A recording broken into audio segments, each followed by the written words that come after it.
Hi, everybody. Hopefully you can hear me okay. We're having some technical difficulties here.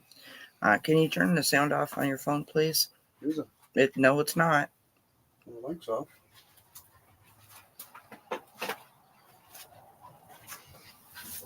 When I was playing the music, it was only playing from there, not from here.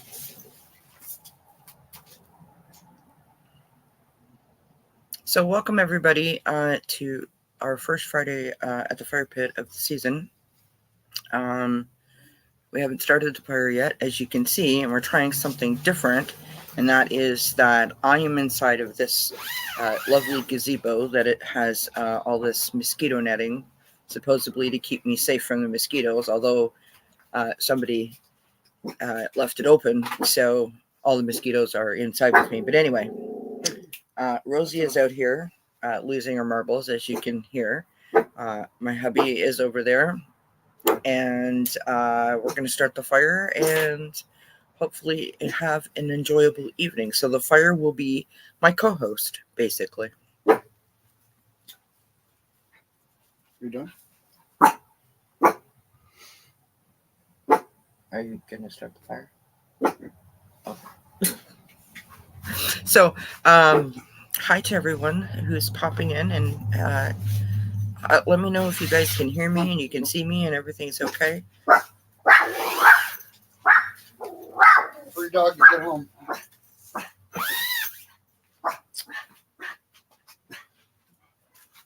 I apologize for the background noise.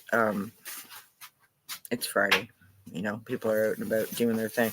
And it's the first sort of like a semi sort of cooler Friday that we've had.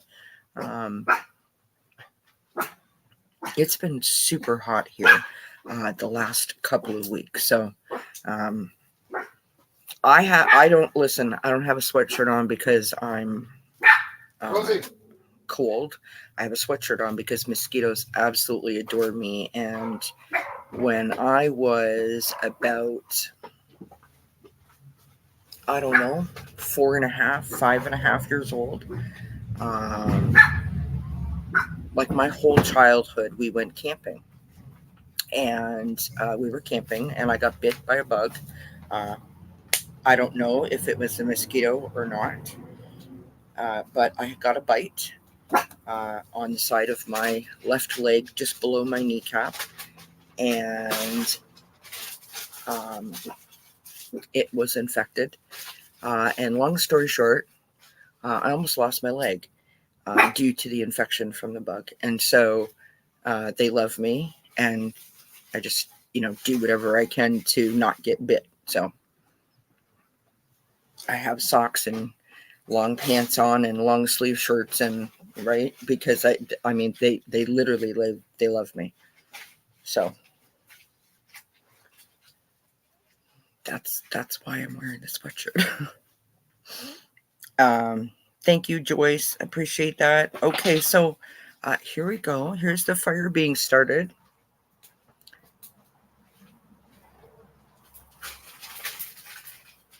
Now, I will say that things are a little bit different now, right? With the dog, she's not a fan of the fire. And because she likes to be around us, if we try to come outside for a fire, she will freak out. She wants to be with us, but she doesn't like the fire. And where I live, we have a lot of coyotes, fishers, foxes, and skunks, raccoons. And if I'm sitting here, with you all outside, I can't really see what's going on around me. So, and normally I'm not a scaredy cat. Like I would definitely be out here, but there's too many, animal attacks that we've been having in the neighborhood. So I'm not really into that part of it. So it's a family event when we do these Fridays at the fire pit, and so shout out to my husband for making that happen. He's an excellent fire starter, is he not, friends? Excellent fire starter. Whew, I'm hot. You can smell the smoke, Emerald? I love it. So listen, friends, how's everybody doing? Like, happy Friday. What's going on? What's new in your neck of the woods? Did you bring your marshmallows? I have my water. Whoops. Mark. I got it.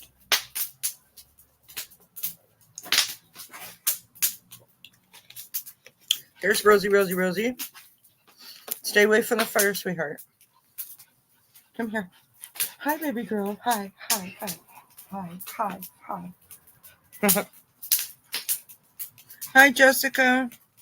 Hi, Ivana. Hi, Linda. Thank you, everybody, for coming and hanging out with me. Hi, Candy B. And Ellen. Joyce. Anybody else that I forgot? I'm sorry. So listen. Energy's been a little bit wild for some people. This past week, there's a full moon on Sunday. So Always use fire safety. always use fire safety, or is what Mark's saying. So here's what I want to say to you guys, okay? Listen, there is a lot going on in the world right now. It is crazy, right? It is chaotic, it is messy, and it is like such a constant distraction.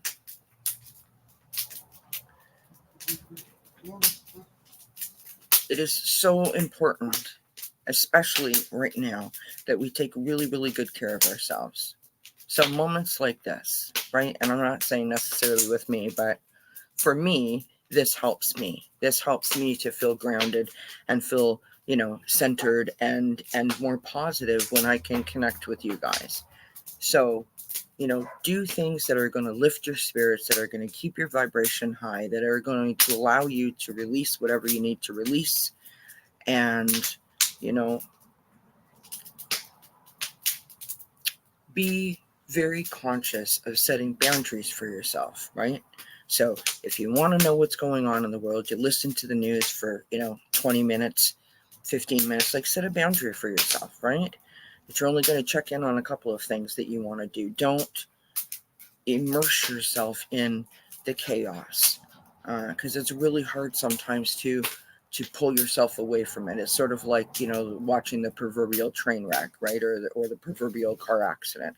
It's not because we want to see chaos. It's because we're so enthralled and invested in what's going to happen that we feel like we need to be a part of it, right? We're afraid to look away because we might miss something. And let's face it, what's going on right now in the world, no matter who you are, it's important. And can I just say, friends, between you and me, for entertainment purposes only, YouTube, don't take away my channel, but for real, I seen on the news at the convention everyone walking around with, the bandage on the ear. And I want to say, what happened last Saturday to Donald Trump? Completely inexcusable, horrific, right? Should never happen to an individual. That being said, those same people in that convention last year, 2 years ago, 3 years ago, were throwing fits, right? About having to put on a mask to keep them and their circle safe from COVID. But yet they will put a pillow on the side of their ear to blend in. I mean, make it make sense, because it doesn't make sense to me. But anyway, I digress. That was my takeaway from the convention. Hi, Fatima. I can't, Joyce. I can't. I used to, be very up on what was going on, and I just can't.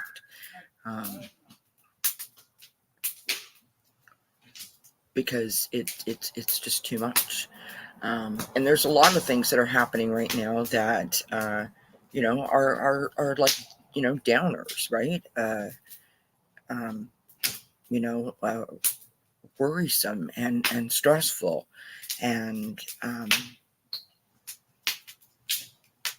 no matter who you are, no matter what you do, it's difficult for you to keep your energy levels up, your vibration up, to be positive, just to be overall happy, and go about your business with some sort of confidence or pep in your step, when all of this noise is going on around us, right? With this feeling of uncertainty, right? So in times like these, especially in times like these, it's really, really super important to make sure that we're doing everything that we can to get, put ourselves on the best foot, right?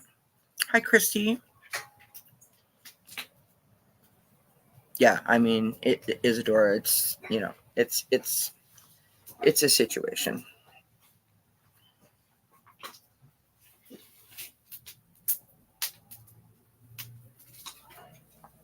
So I have a. Oh, sorry, Christy, that it's been a rough day, but we're glad that you're here, love. We're glad that you're here. So,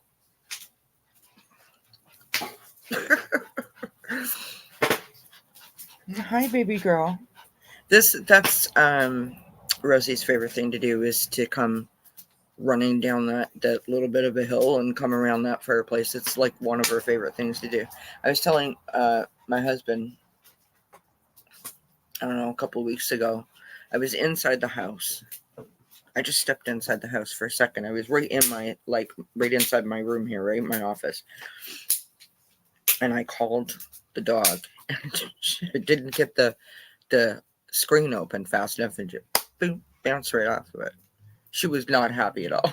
She kind of like shook it off. So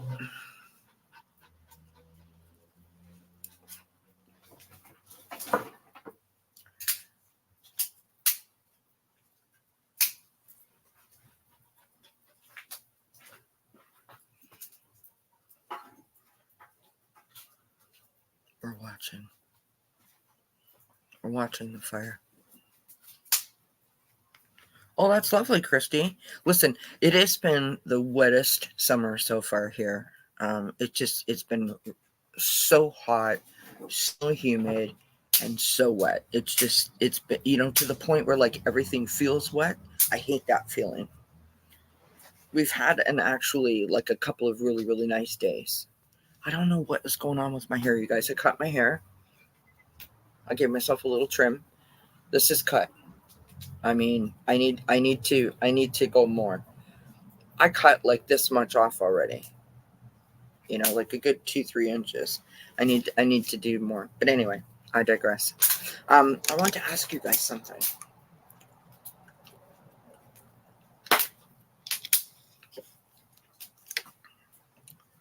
I wanted the sorry, I'm listening to the dog. We have a water fountain over in the garden, and I wanted Mark to put the water fountain on, but we have too many things going on out here with that camera out there, so we couldn't turn that on. It's electric. I don't remember like it.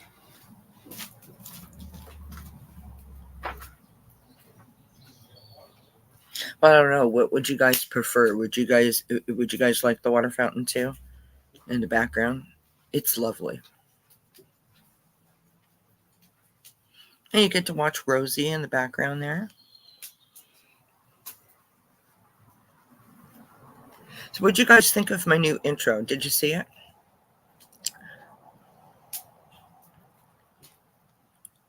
I just put that together yesterday for something to do. It's got a bunch of kitty cats in it. I mean, what's not to love, right?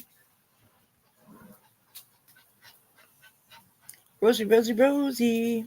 Rosie, Rosie, Rosie. Rosie, what are you doing? You want to come say hi? Hi. What are you doing, baby girl? You going to go get a drink?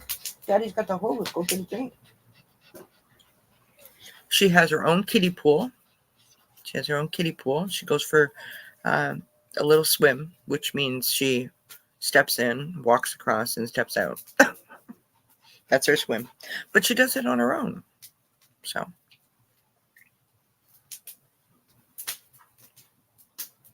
She does it on her own.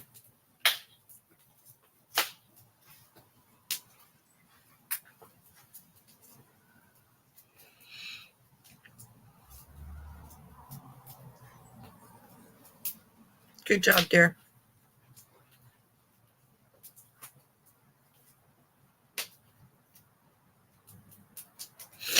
My energy has been off this week. Just in terms of like my days and nights are all mixed up. I honestly don't know when I have had more than 4 or 5 hours sleep in the last 2 weeks. Like at one time, I am absolutely exhausted.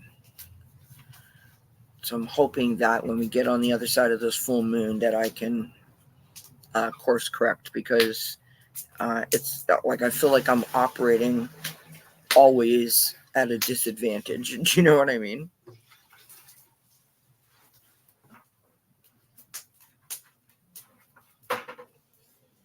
So basically, you're always in that groggy state of mind. I don't like that.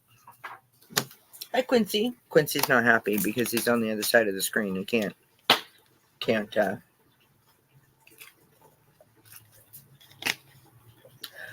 I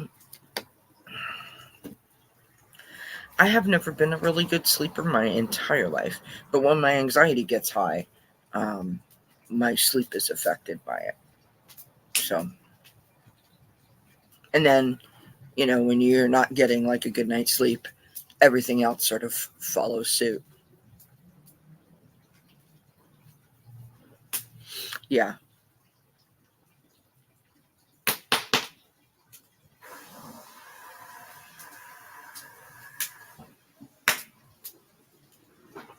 So the fountain's running now. Can you guys hear it? That might be the hose that you're hearing. Yes, Quincy is there. Charlotte and Austin. Austin likes to come outside. He loves to be outside. But he's not a fan of the fire. So I don't know. But like where I'm sitting, if I can turn this around and show you guys. So pardon me. But they're like, see, like I'm totally enclosed, right? I have a roof. And I can open those panels up, right? There's like we have a big sectional couch here. Can you guys see that? Big sectional couch that goes all the way around.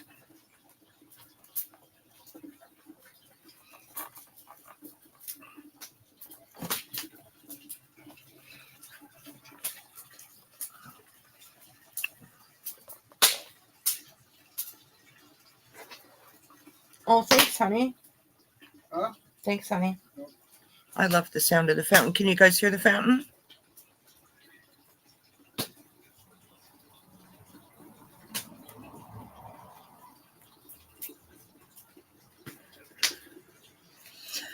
I want to share a story with you. I don't know if I ever told you guys this or not, but in the very first house that we had, we lived there for 13 years, just over 13 years. And we had a lovely koi pond in our backyard, like a big, huge koi pond with lots of, I don't know,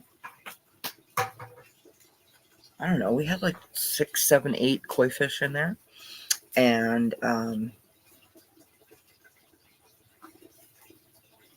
we had a neighbor, an elderly neighbor, who I'd never met, still to this day, never met her. Oh, careful, sweetheart. Careful. Still never met her. Couldn't pick her out of a lineup if I had to. She would sit right on the other side of the fence just to listen to the water fountain, to the pond. Used to go to sleep at night, and my window, our bedroom window was like overlooking and could listen to that, and it was like having like one of those noise machines, right, where people listen to the sound of the water.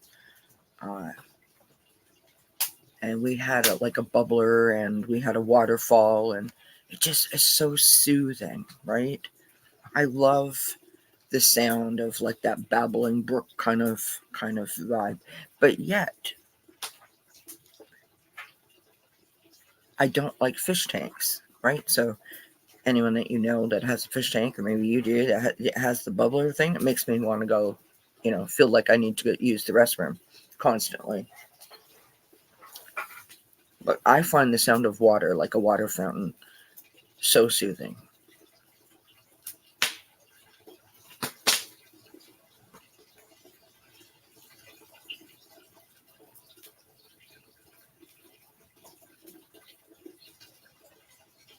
We had to get our fire permit today. It's like, oh yeah, we're gonna have a live stream. We're gonna do a fire pit. And I'm like, maybe we should get the permit so we don't get in trouble.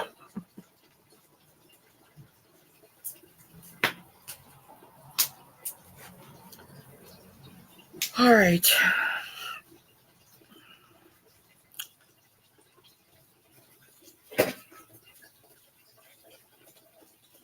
Okay, so does this make you feel like when watching the fire, does this make you feel like you want to have a snack? Does this make you feel like you want to have a drink? Does this make you what does the fire make you feel?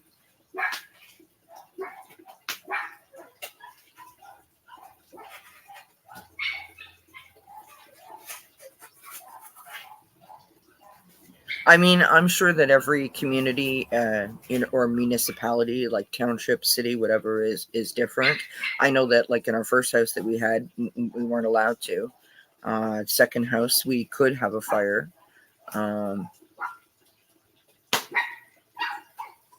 Here, we're allowed to have a fire. When does this go for, Mark? This is like you can't. January, December. Full calendar year. Oh, it's full year here. So our last house, it was only like, I think from like November. So like from November to like March, you couldn't have a fire, but any other time you could. Here, it's all year round, as you just heard.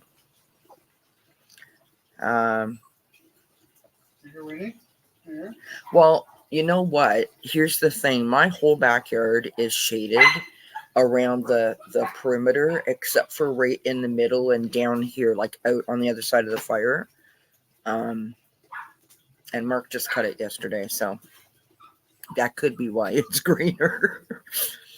Hi, Akila. It's good to see you. Okay, so eating an ice cream sandwich. I love it. Christy says yes. Roast marshmallows, make s'mores, and have a glass of wine. See, I've never done the whole s'mores thing. Ellen says makes me want to sit outside. I'm stuck in an apartment. Oh, blessings. So, well, hey, you know what? Sit here and watch this. I love that for you.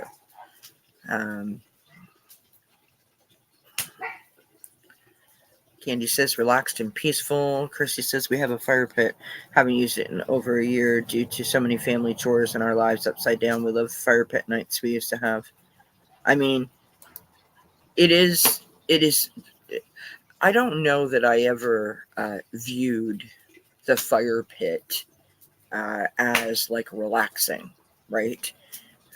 But as I said in the beginning, I've camped my entire childhood, and so it was always just part and parcel of summer enjoyment, right?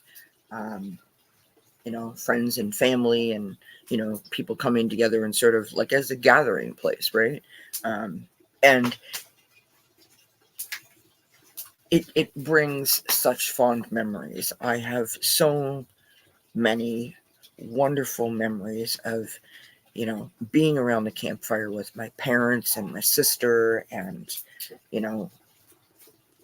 my dad, like entertaining everybody, telling his stories, or he would play the spoons, or we used to have a huge fire pit, and we had like an old oven grate, and we used to cook our dinner or breakfast or lunch or whatever over the fire. So it just brings all of that up for me whenever I think about being here by the fire.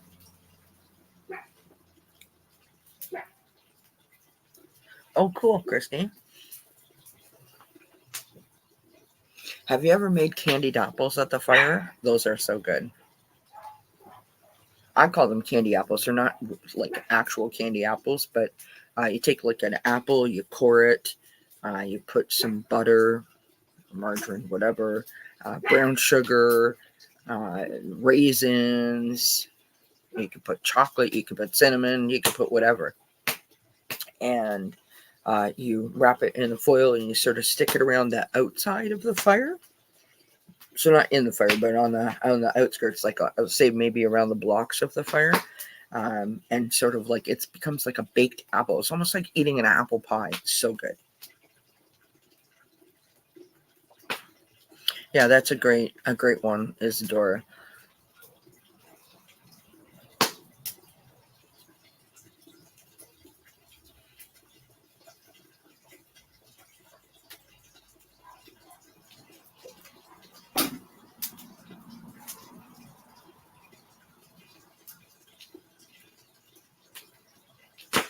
I was just gonna say that, Linda. Like I find that there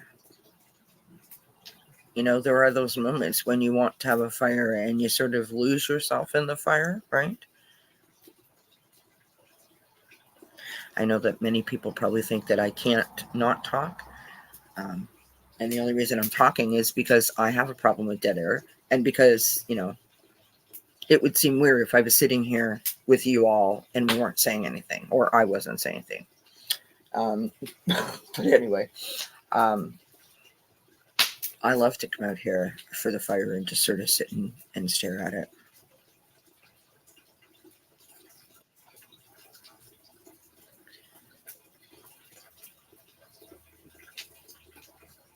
What are you doing now?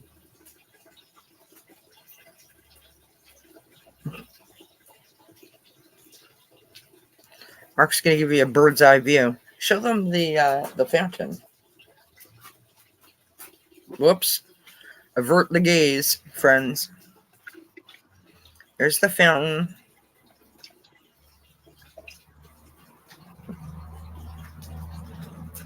That's the backyard.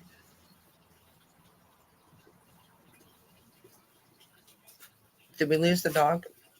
She's right there. Okay. Don't show everybody your mess. Yes. Got parts of work in progress. Yeah, for the last 5 years. This backyard was a disaster, sort of like the rest of the house. None of this, fire pit, the patio, the fountain, the garden, this where I'm sitting, none of this was here. None of it.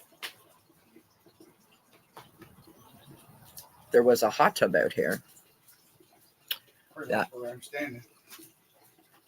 No, not where you were standing, because that's where I dug.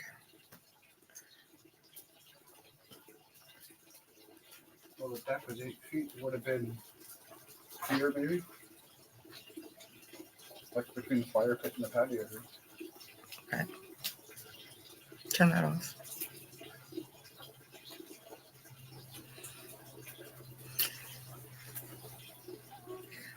Anyway, there was mosquitoes are so bad. There was a hot tub here, and we sawzalled that. It was like pink styrofoam everywhere. And then we took up the old rotten deck that was here and filled this all in with sand and rock and laid the patio stones, and wasn't all done at once. Sort of, I guess, what, Mark, over 3 summers or 2 summers we did it, really? Yeah. So.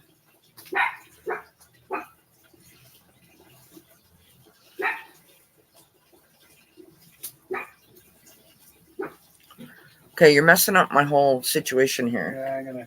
Well, you don't need to. I'm just gonna kick you out. Oh, perfect. That's what I was trying to do. Without ending the whole thing.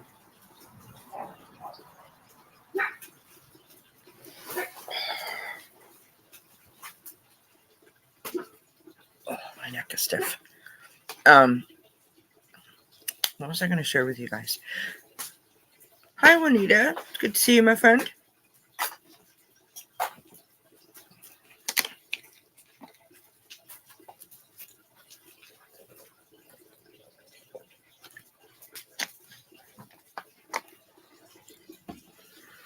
So I do have cards if anyone wants me to throw a card. We're not going to do that just quite yet, but we will do that shortly.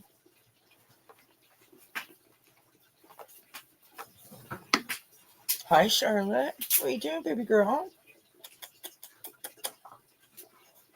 They don't like the fire. Rosie's... Okay, so the house next to us, for those of you that may or may not have remembered me sharing, my neighbor, her and I used to go to kindergarten together.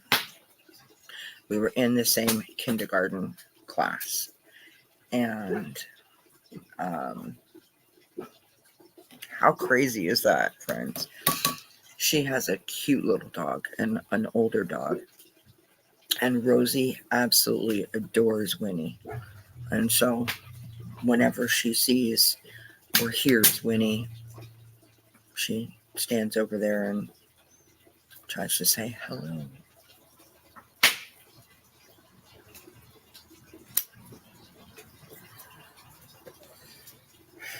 Hi, Greeter. How you doing, love? Hot, friends. Hot, hot, hot, hot, hot.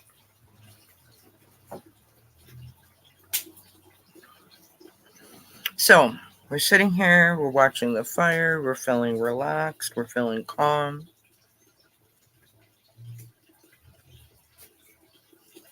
We've got the fountain going in the background.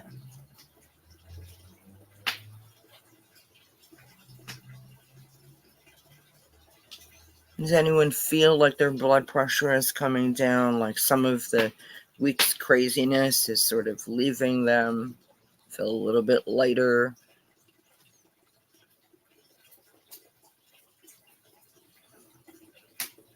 You know, I'm sitting here and I must be completely honest and say that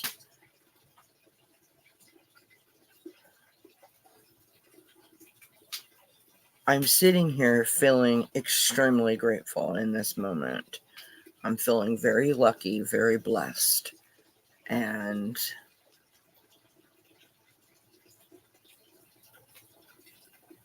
like heartfelt gratitude where I'm almost like emotional over it. When I sit here and I say, you know, about the work that we've done, the house that we live in, right? You know, join me at my fire pit, look at the water fountain, and you know, my amazing husband for helping and trying to coordinate all of this. I just feel overwhelmed with gratitude. You know, I don't...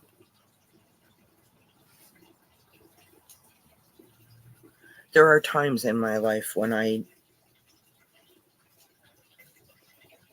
didn't think or believe that I could ever be in this kind of position, in terms of feeling safe and secure and content. And I've spoken about that over the course of time. Just like sort of what we were saying in the beginning about all of the chaos, right? My life seemed like it was just chaotic all the time, or at least my memory mostly is chaotic. And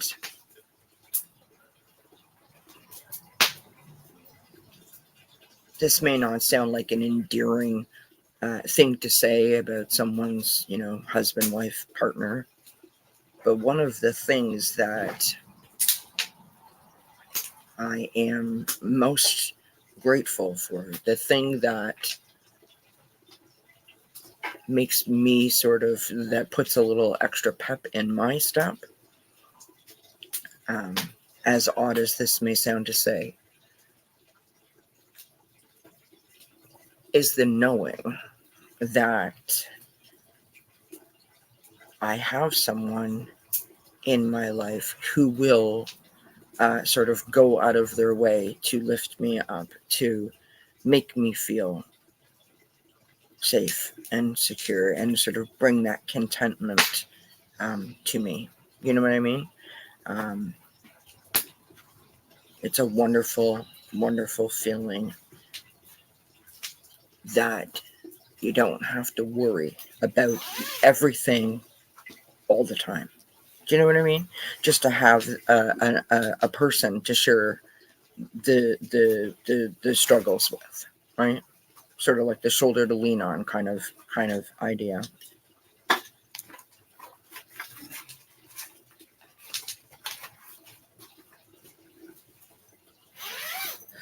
Thank you, greeter. Thank you, my friend.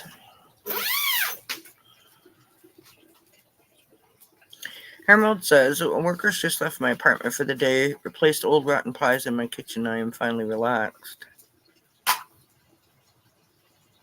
Old rotted pipes. What's that? Thank you, Fatima. Blessings. Absolutely, Linda. Friday night hugs to all. You know, here's the thing, you guys. You know, we now know, or I now know, not we, I now know that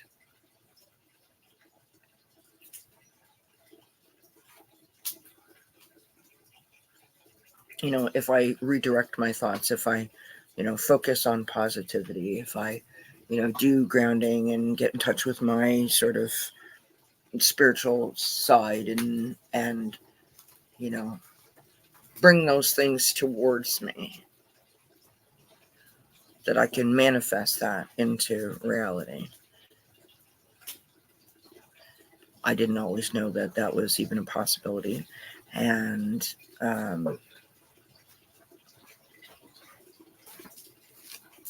especially when I was, a young teenager whose parents were going through a horrible divorce.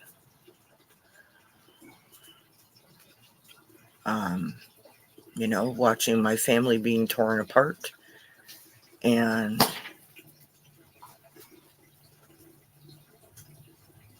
the conflict that brought. I didn't know that was an option, right? And I think that's why it is so important to me to have that feeling of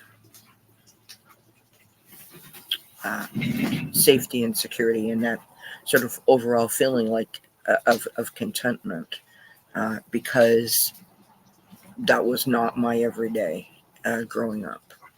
Hi, Liz. Oh, I'm sorry that it's chaotic there, my friend. Sending you lots of hugs and lots of blessings. I hope that you're okay. I hope that you have a good weekend.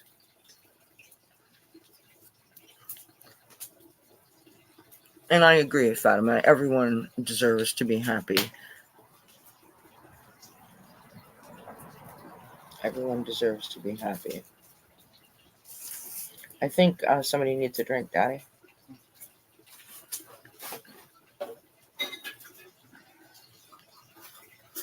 So not to bring the party down, but just as a further explanation as to why I feel that way. It's funny. Sure, take some cold water. Why not?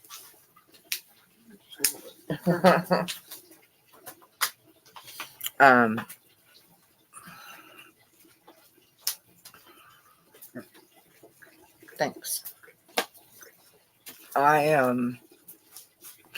talk about my mom an awful lot on this channel, right? And I don't talk about my dad a lot. I talk about my sister, but I don't often talk about my family unit.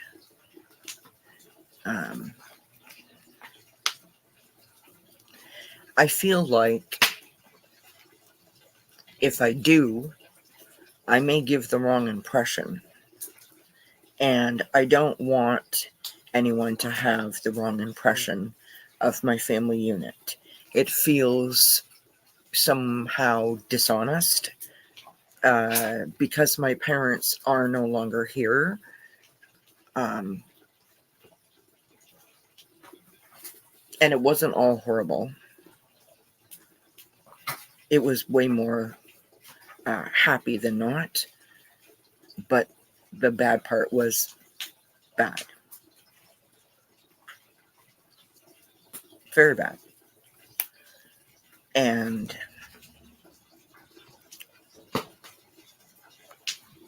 I don't like living in that vibe, right?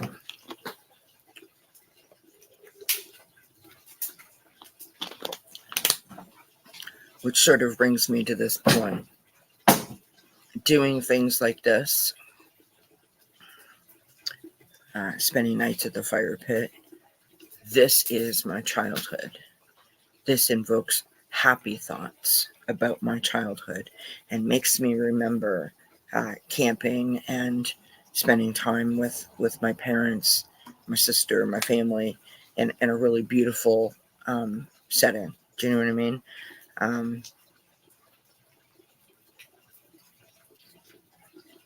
Roasting marshmallows and just having the best time ever.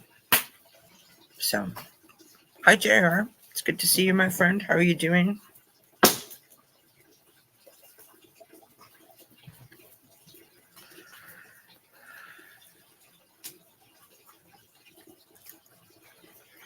I don't know what has happened to my garden, but like none of my flowers really are doing anything this year. It's been so hot and so humid. It's just, honestly, I'm getting to the point. I don't know if you guys are like me. I feel like Debbie Downer tonight. No offense to any Debbies out there. I just, yeah, I'm right there with you. I'm just over it. Like I'm getting to the point where I dislike summer immensely. Right? I can't come outside because it's too hot. I can't breathe. Like it's so hot and so humid, and the pollen's bad, and my allergies, and so it just I get eaten alive. So it's just like I'll just stay inside. I can't wait. I cannot wait for like September. Middle of September. That's my jam, right? Fall is my favorite.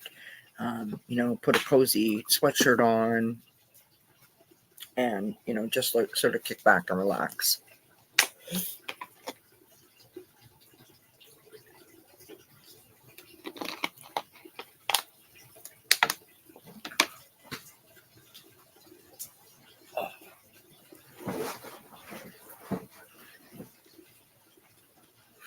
I do have something positive to share.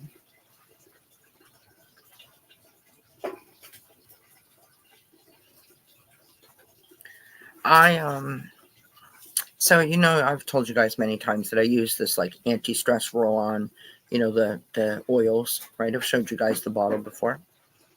So I buy a bigger bottle, which fills that little bottle like 3 times, right? And I just poured the last bit of my big bottle into my little bottle, and I was like, I need to order more. And when I went in to order it, the last time that I ordered a refill, and keep in mind, this is a 30 milliliter refill. So the bottle is like 4 and 5 inches tall, and I can refill that 3 times, right? And I use this when I'm stressed. The last time I ordered that refill bottle was 2 years ago. 2 years ago. That, my friends, is positive. That is growth. I was like, well, look at me. Because I used to be ordering one of those like every 6 months. So, yay, Kelly. Right? I'm going to push you guys back. I have a candle going behind me. What is the matter, sweetheart? You don't want to be out here anymore? Mark, that's not touching, is it? Because I can't see behind me. No. I have like no room on this table. I did come out here yesterday, I think it was, and I got a cloth and I wiped all the table down so I wouldn't have any issues that way. Right? Making sure that it was clean surface for my cards. I don't even like bringing my cards out here, but there you have it. What are you going to do?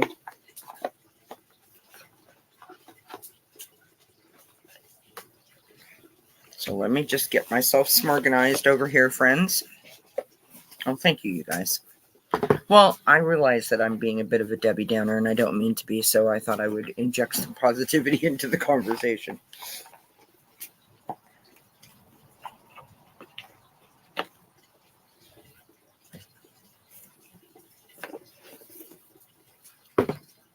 All right, so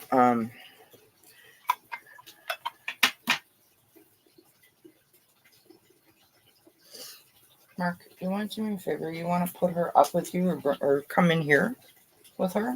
Rosie, come here. I don't want her sitting on that mat. Rosie, come here. Come here. Come here. Come here. Come on. She doesn't want to be out there. Come on. Come on. Come on.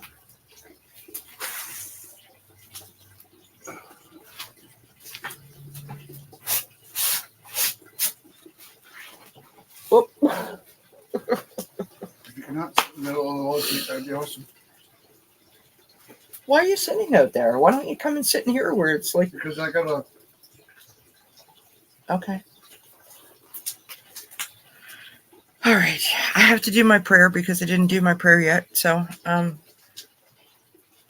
if you guys want a card or a reading, do pop it in the chat. I know that there was...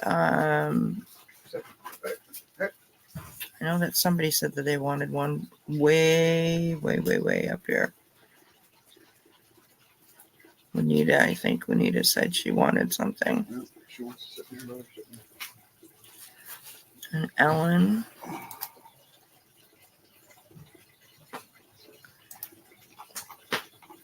Yeah, if you guys want a card or a reading, do let me know.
Oh, I'm sorry, Ellen.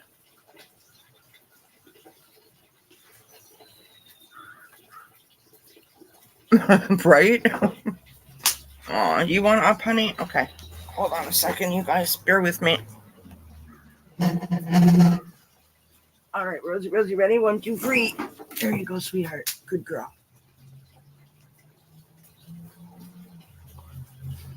You gonna sit down? Can you sit down? Oh, good girl. Yes, it's a good girl. Yes, you're a good girl. Achoo. You got sneezers? You got sneezers?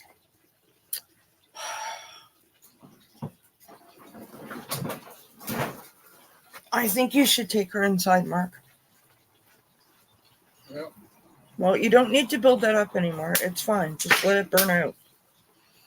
Sorry, friends. Apologize.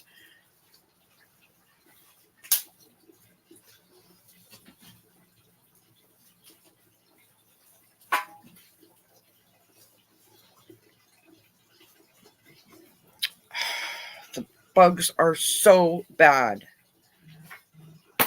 Christy needs some love. All right, my friend. Hey, and that's okay, Ellen. That's okay.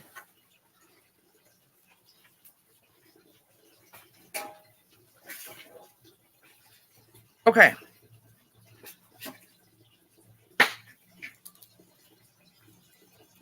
So, I'm just going to do whatever I sort of feel. I hope that that's okay with you guys. You have a mosquito on your ear, sweetheart? There you go. You're all good now.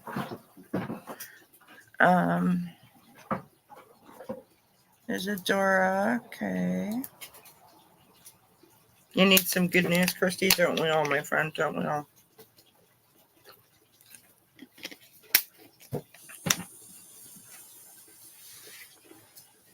Okay. All right. I'm going to put Juanita up there.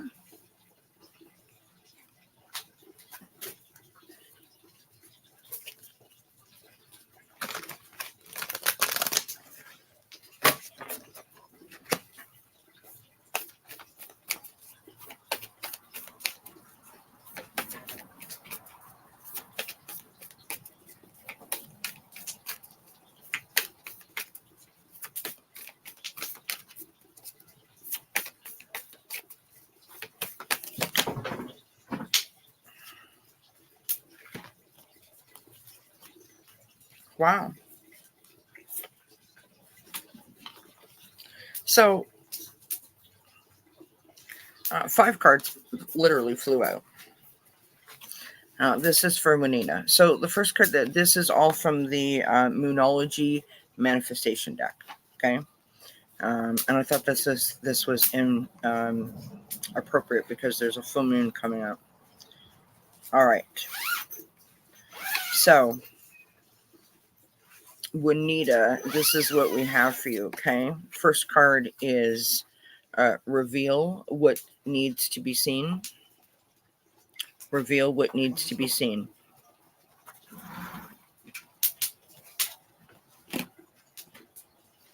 All right, thanks, honey. Appreciate you. Second card that we have is talk less, feel more. So it's like some time away, some time for some self-reflection or some meditation is needed, right? Now, next card that we have is cool your emotions.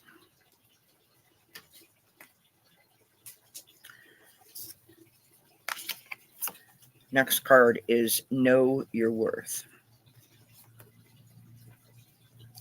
So I don't know if there's something going on that's got you second guessing yourself or questioning yourself, or possibly even like sort of getting down on yourself. Which is why I think these cards have come out, right? Asking you to sort of take yourself out of that situation and allow yourself the space to think about, the whole situation as opposed to perhaps just one part of it. And I just want to say, like, and no matter what, it feels like you're just blaming yourself, right? Like it's your fault. And you sort of like stop there. I think you need to expand it so that you can see, all of the situation. Okay. And then the last card is take inspired action. And I don't want this to turn into a sermon, but this is for anybody, not necessarily for Juanita. If you're in a situation where you feel like you're lost or you feel like you don't know what to do,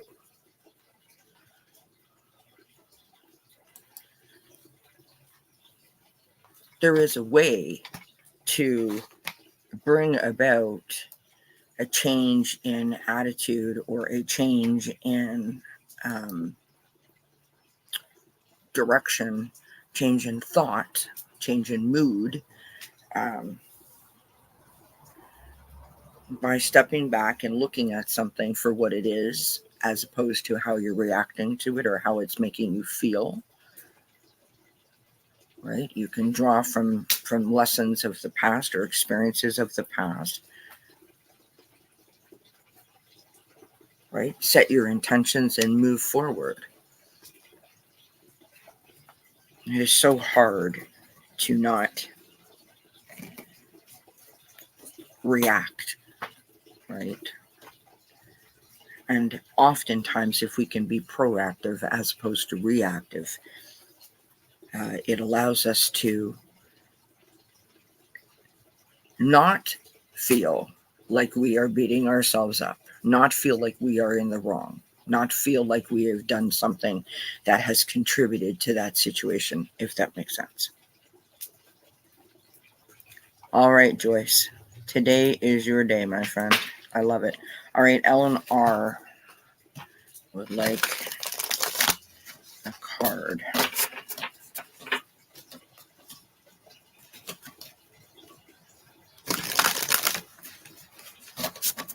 Okay, listen, you guys have a job to do. Okay? I need you to be my eyes. So if you see a wild animal on that camera where the fire pit is, you let me know. Okay? Because I am reading, I'm watching the camera, I'm watching the chat. It's a lot to do. So you guys have to let me know if you see any kind of crazy animal out there.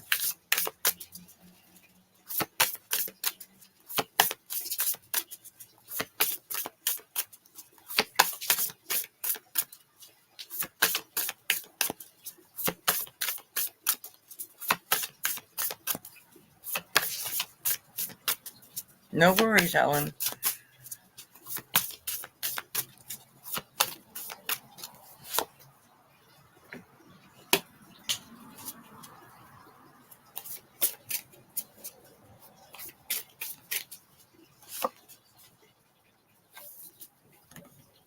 Beautiful.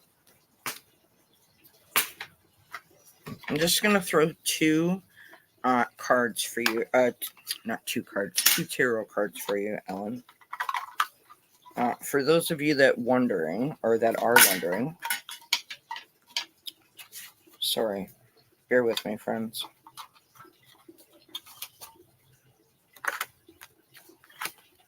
This is the inversion tarot. It's just a little mini deck that I have. So it's just easy out here, right?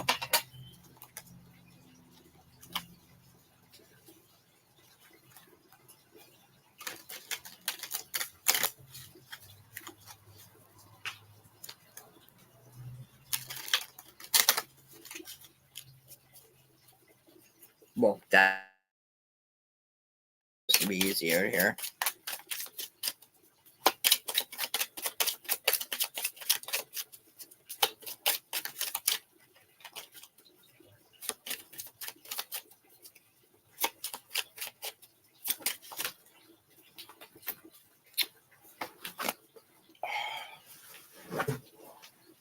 Supposed to be easy, but it fell out.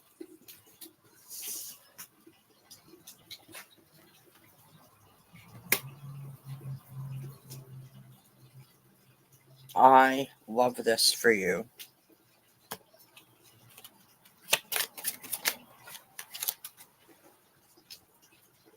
Hi, Vivian.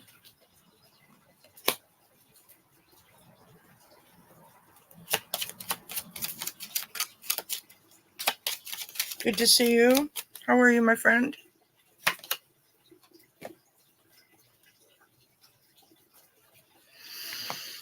Okay.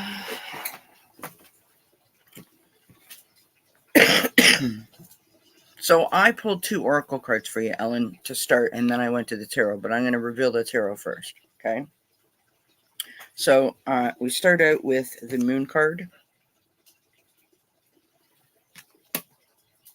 So use the energy that's coming up in this full moon on Sunday to set yourself up for success, right?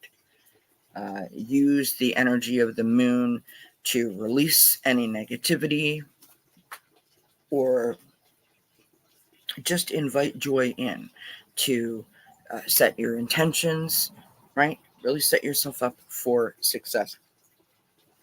The moon card is showing up to let you know that how you see it or something is not how you think it is, right?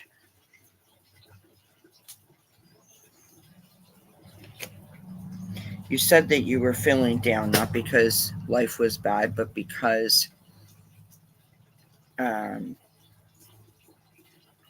because you were tired. So the moon is showing up to let you know what you need to do to change that circumstance, right? The next card that we have is the Six of Swords, moving away from troubled waters, right? So the hard days are behind you, more positive days to come, which is beautiful. You've got this Seven of Pentacles showing up, which is lovely, right? This is about having patience. This is about investing in yourself and really allowing yourself at each step, at each interval, to assess the situation, right? So think of it like a progress report, or you know how you put like sticky notes in a book, like as you're reading, you put a bookmarker in or something like that to sort of keep your place. It feels like that kind of vibe. Right now, you've got the Five of Swords on the bottom of the deck, which is sort of like, the overall sort of vibe. And so I feel the downness that you're talking about.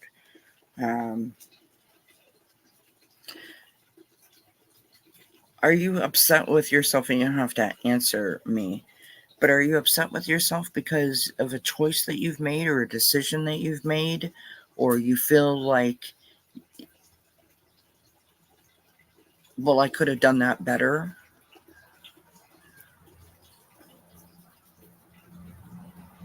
Because the two oracle cards that I got, I think, tie in to the moon card. And remember, I pulled these first. So we've got manifestation and prosperity. Can you see those?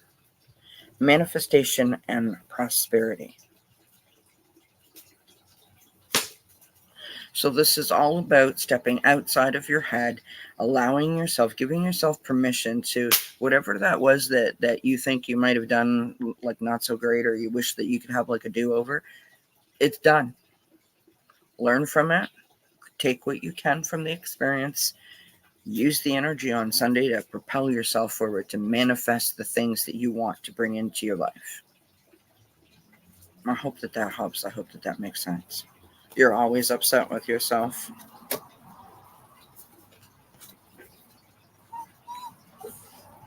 You need to cut yourself some slack, my friend. Truly, you need to cut yourself some slack.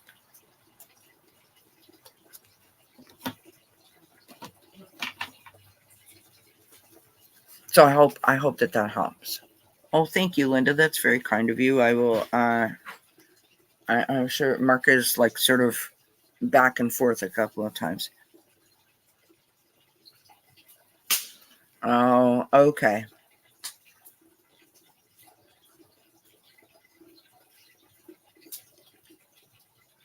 Okay.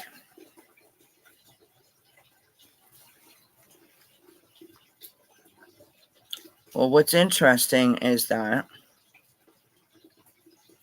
about what you just said is that the cards are suggesting that is how you feel, but that it's not actually going to be that way, right? That it's going to start to be better. It's going to start to make more sense. And you stand at the sort of captain seat of that change, right? By manifesting your prosperity. So how do you make this the best thing instead of the not so great thing, right? So again, use the energy on Sunday. Just release it. I'm releasing the negativity. I'm letting it go, right? Whatever it is. Could be specific, could be non-specific, just very generalized. I'm just letting it go. Just let it go. Breathe it in, breathe it out, and let it go. And then invite joy in, right? Best of luck to you, my friend. And by the way, congratulations on having 3 job offers. Don't lose sight of that positive. And I'm not saying that you have, I'm just saying, like, that's something to hold on to, right? In terms of what you were saying before about always being upset with yourself. No, you haven't missed anything, Christy. All right, you are actually next. So that worked out great for your timing.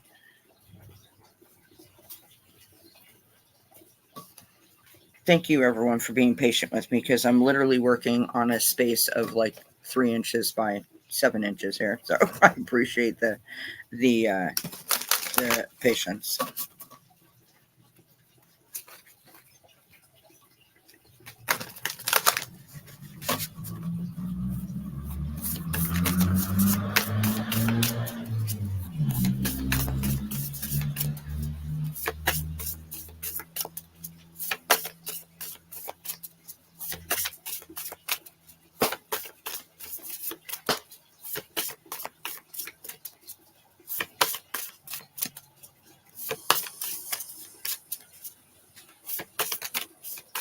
There you go. Manifest your prosperity. That's so that makes total sense as to why you got the cards that you got, right? Be patient, invest in yourself, the manifesting, the moving away from troubled waters.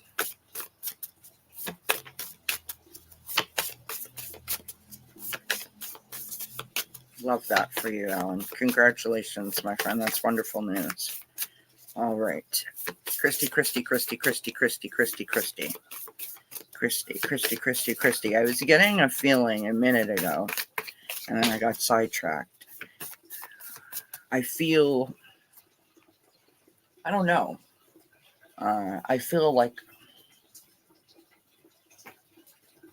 I feel emotional.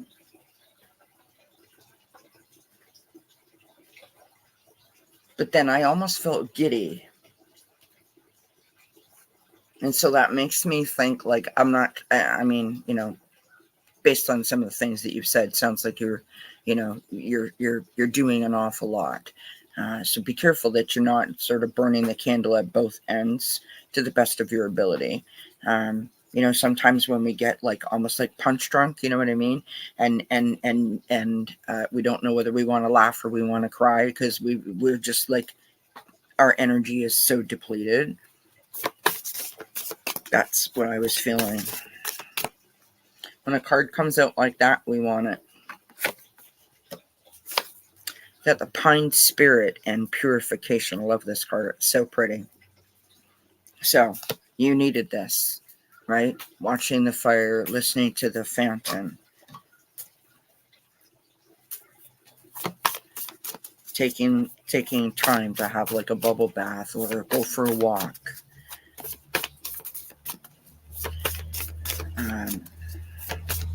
Wouldn't be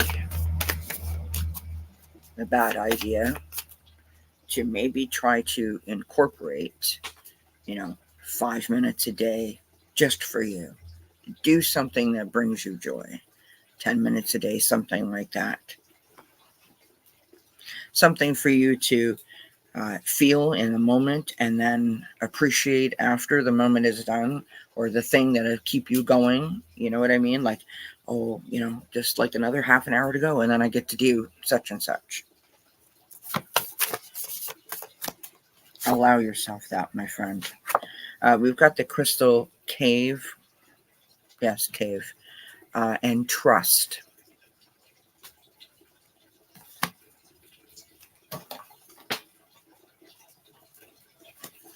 That's an interesting one because I don't know. I'm not getting the feeling that you don't trust the process, but I feel like you don't trust yourself. Like that you can, I don't know. I don't know if it's complete or those are interesting cards. So the next 2 cards I got are passage and expansion. So, on a journey, moving through a journey.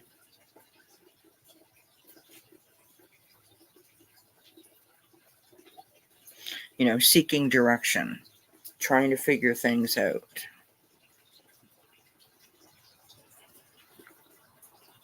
Okay, so this makes sense to what I was just saying.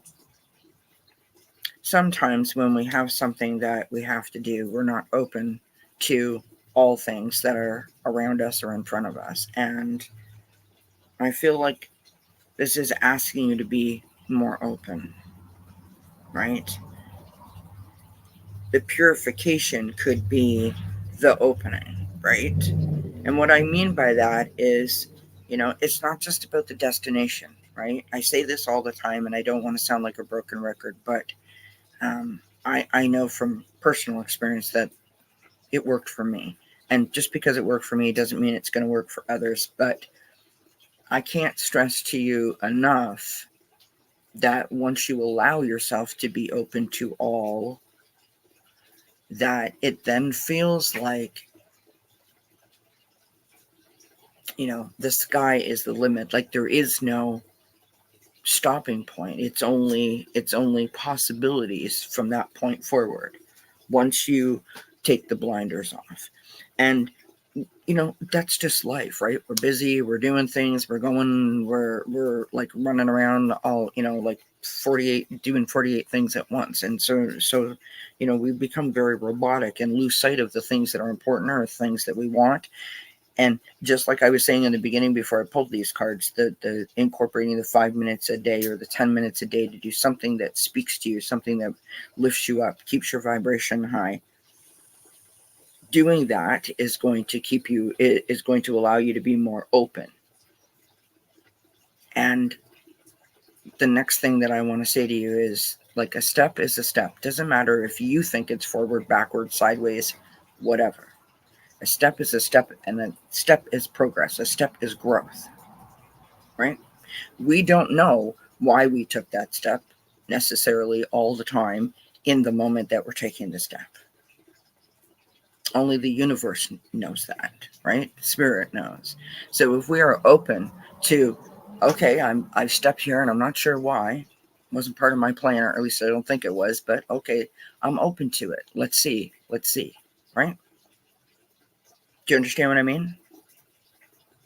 Instead of, oh, well, that was stupid and typical me. I take one step forward and 2 steps backwards. I can't get anything right. You know what I mean? Because as soon as we've done that, as soon as we start to question it, we start to view it in a negative context, and then it becomes like a mistake. And I hate the word mistake. Mistake is so negative. So just be open. Just try to open a little bit more. So when the full moon comes on Sunday, use that energy, just like I said to Ellen, to release. Sort of allow your inhibitions to sort of leave you, right? And invite some openness in. All right. Thank you so much for asking that question. Okay, so now we have Miss Isadora. And Isadora had said back here somewhere, the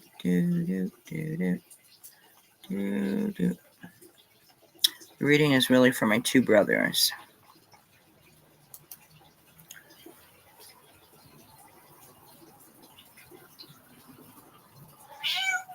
Well, hello, Charlotte. Hi. You got something to say? What? Meow. So Charlotte doesn't want to come outside. She just wants to stand at the door and be a part of the conversation. You're welcome, Christy. Okay. So Isadora, I don't know what you mean by the reading is for your 2 brothers. So all I can do is read for you, or the energy around your 2 brothers. We can try that. But let us start here.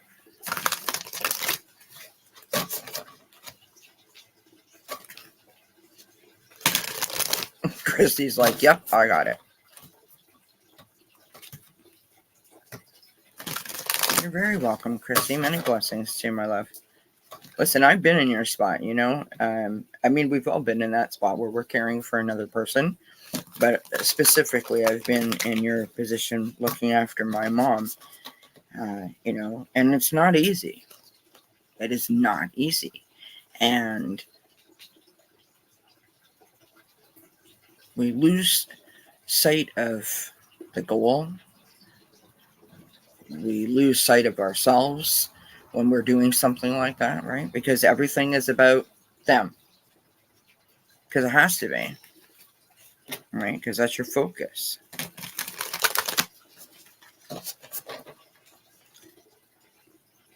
However, we know that if we don't look after ourselves, we're going to be no good to the person that we're trying to be looking after, right?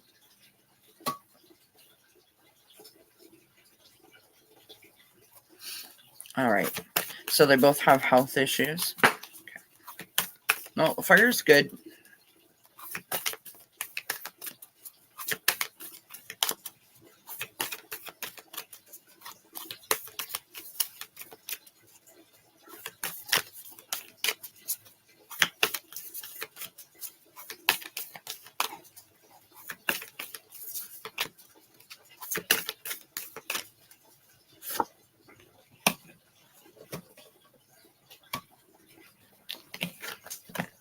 I'll throw some tarot cards for you, Joyce. Or, not Joyce, sorry, Isadora.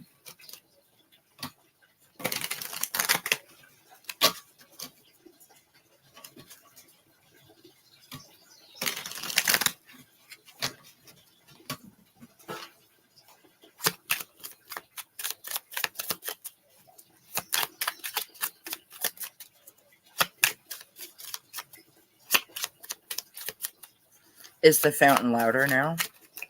Can you guys hear it louder?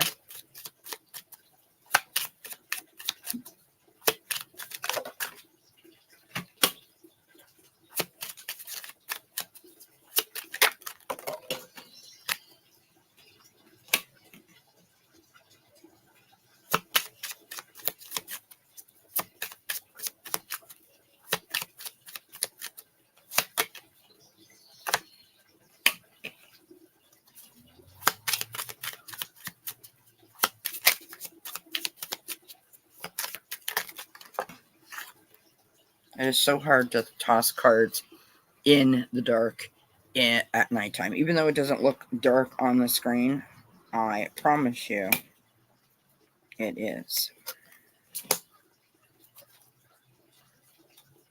Okay.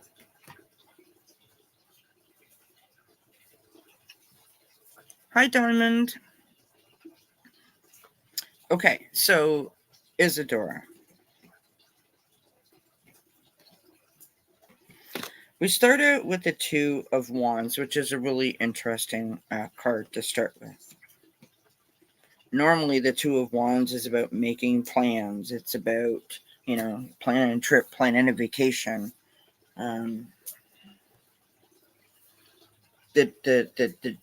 One day I'm gonna, you know, take a cruise to Alaska kind of vibe.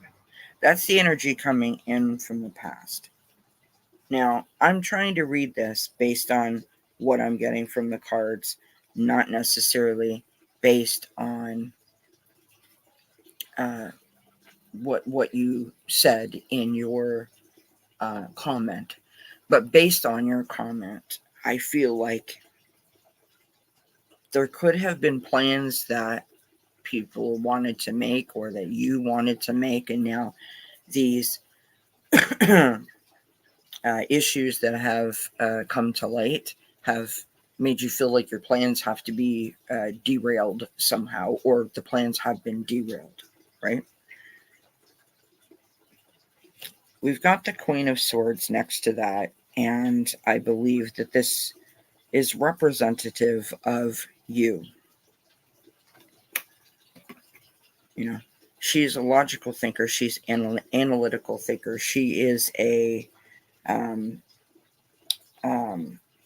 truth seeker, right? You know, the person that you go to if you need some solid like sort of like business advice, right? The no nonsense kind of advice. This is that energy. Someone who's going to tell it like it is and keep it real. Then we've got the moon card coming up, right? The moon is the worry. The moon is the stress. The moon is the uncertainty of the situation. But the warning with the moon is that we must always remember that the moon is giving us either what we need to see or giving us a false illusion. So, in other words, make sure that you are not making more of a situation than it is. What I mean by that is live in the moment, not in 3 months from now or 3 weeks from now or 3 years from now kind of vibe, right? Make sure that you are grounded and centered and aligned and use that logical, analytical mindset of the Queen of Swords, right? Don't allow yourself to get caught up in the woulda, shoulda, couldas, what if kind of vibe, okay?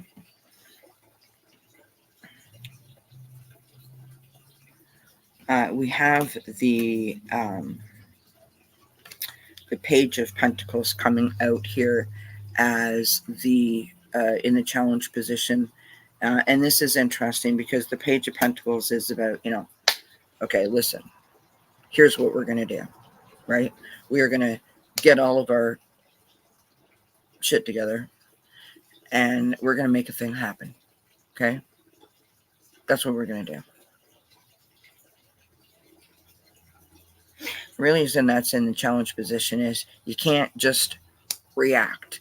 You have to have a plan. Again, reverting back to that Queen of Swords, right? The logical, analytical, right? Last card is or your outcome card, sorry, is the Empress. This is about love. This is about nurturing. This is about embracing. This is about someone who sees the possibilities, someone who takes inspired action, right? On the bottom of the deck is the Ten of Swords. So this is how we're feeling right now. Immense stress. Immense stress.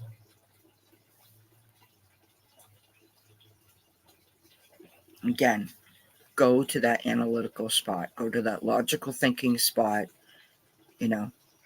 Not just all heart, not all emotion. Use the head. The Oracle card I pulled for you is,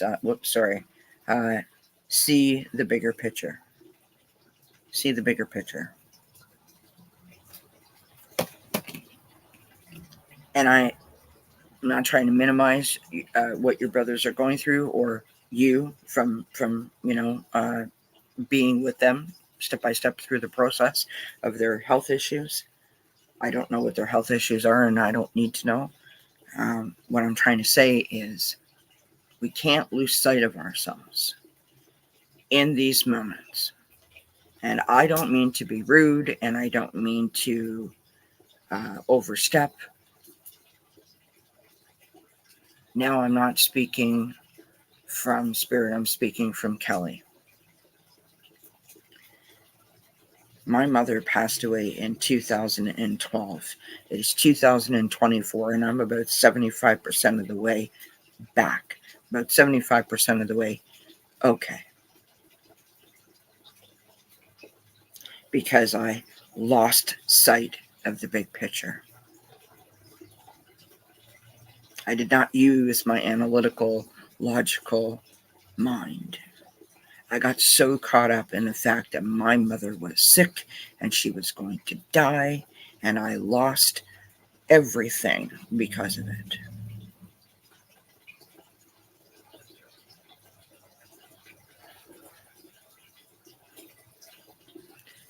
Do whatever you can to remember to use your analytical mind to help you navigate this space. And if you need help, navigating that space. If you need some tips or you need some tools or some resources, reach out for help. Go to the doctor, ask to see a therapist, do some research online, buy a book, those kinds of things. Okay? And you just said it right there. I'm afraid I won't be able to see my brother before it's too late. Why are you doing that to yourself? Why are you doing that to yourself? That's not using your analytical mind.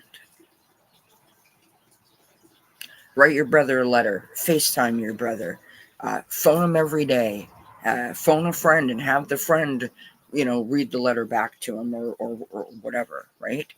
Do something that is going to be helpful so that you can deal with your thoughts, your feelings, and your emotions, and let your brother know that you love him, that you care for him, right?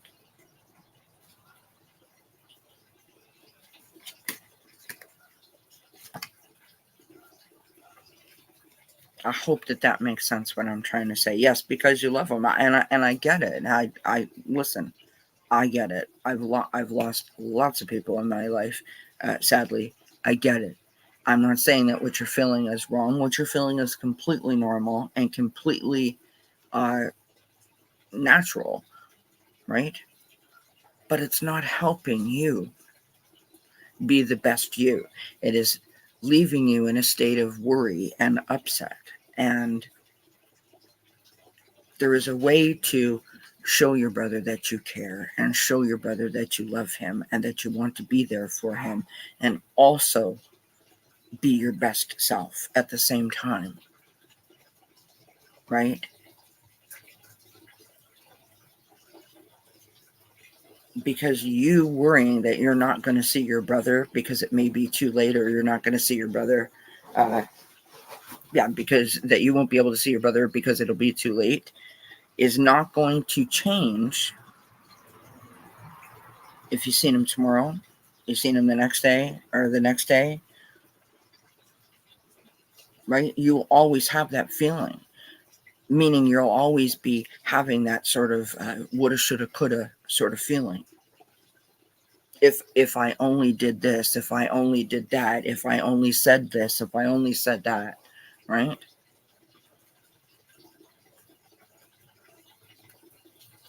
I'm going to make a suggestion to you that my therapist made to me when I was going through this, because for me it was too late. Write him a letter. Write him a letter. And whether you send it to him, whether you read it aloud to him on the phone, you give it to a family friend if you're not close by and let them read it, get those thoughts and those feelings out of you, right? Pull them out of you. Release them.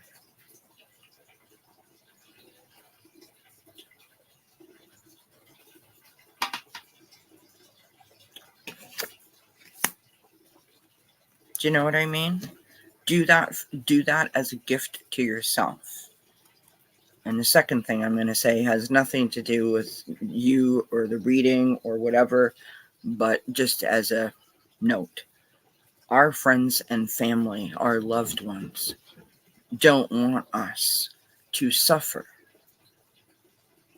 when they are dealing with a crisis, right? You know how many people, and I'm sure we've all experienced this, gets a bad health scare or a bad situation or whatever, and they don't tell anybody, they keep it a secret, and then when they do expose it, or when you do find out, you say, well, why didn't you tell me? I could have done something. There's, well, I didn't want to upset you.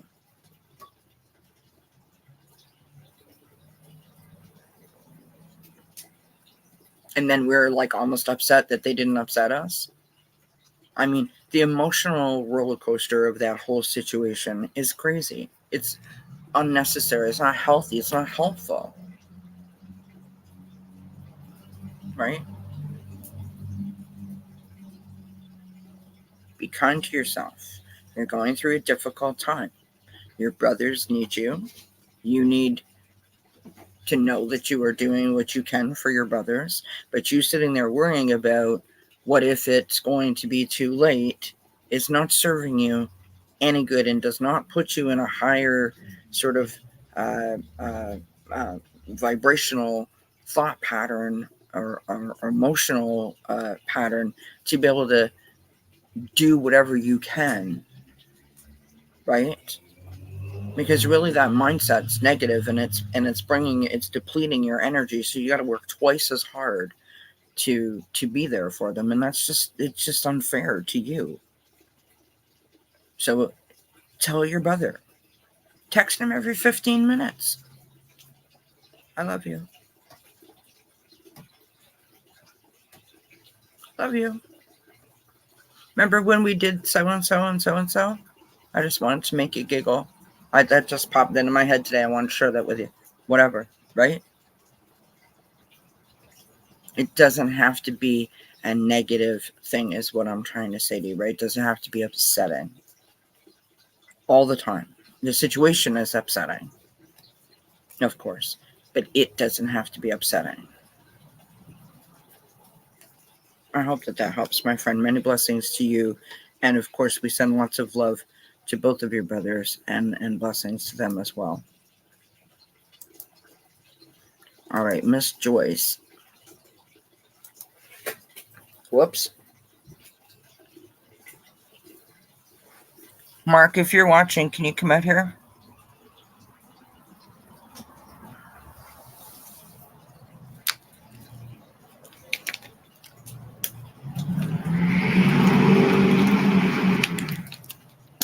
You never know I lived in a small town within a traffic light, would you, friends?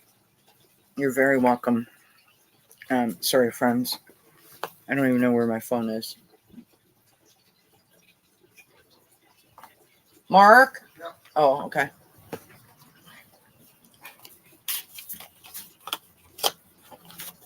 A piece fell out and over, and it looks like another piece is on its way out. Rosie, stay. Why are you I screaming? didn't want her running to the fire. The screen open. Stay. Sorry. Come. No, Rosie, come. Come here. No, you're okay. Come here. Come here. Come here with mommy. Pause. Sorry. I don't know if Joyce is still here or not. Joyce, if you're watching this back on replay, I am going to do your reading for you. Just bear with me here for a sec. Yeah, you can't go out there, honey. Yeah, you can't go out there. Do I put any more on here? Nope. Huh? Nope. We're almost done. A piece of wood sort of fell over the fire pit. And, oh, Joyce is still here. Thank you so much for your patience, Joyce.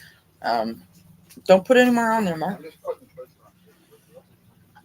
Don't put any more. I'm just putting this on. Okay.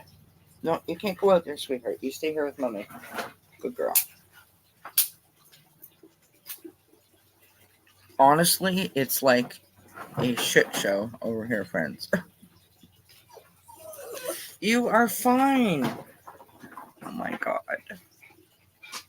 She wants to go outside the net or the screening in this gazebo thing and the zippers down because a piece of wood that was on from the fire pit fell over the edge. And so Mark doesn't want her around there, which is fine. But he can't leave her side when he's home. If he goes in the bathroom, she freaks out. So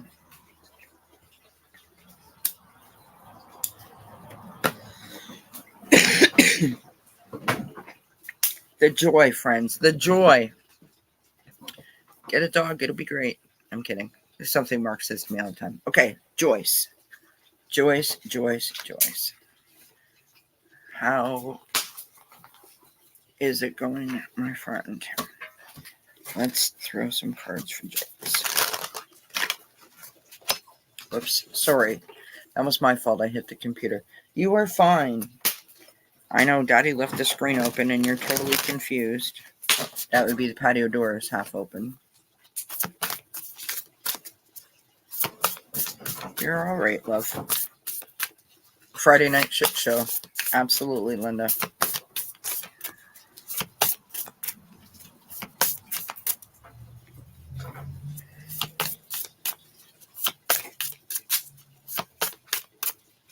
Let's keep everybody happy. Hi, Pooja. Yes, full moon is on Sunday.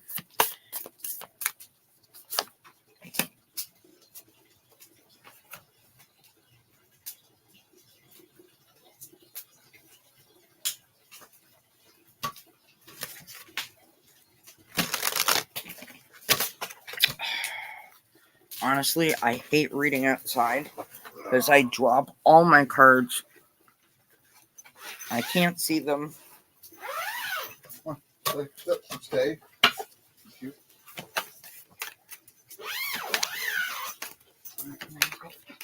I don't know why you bother closing that. It doesn't help. Bugs are brutal in here.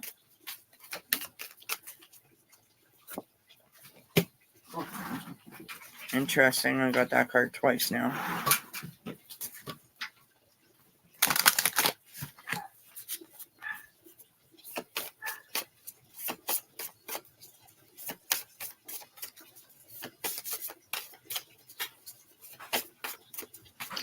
Truly, friends, I'm the lucky one. I get to sit outside and listen to the fountain and watch the fire. And poor Mark is in there dealing with all the animals. Holding down the fort, as it were. I think I'm the one who's getting off good here. Okay.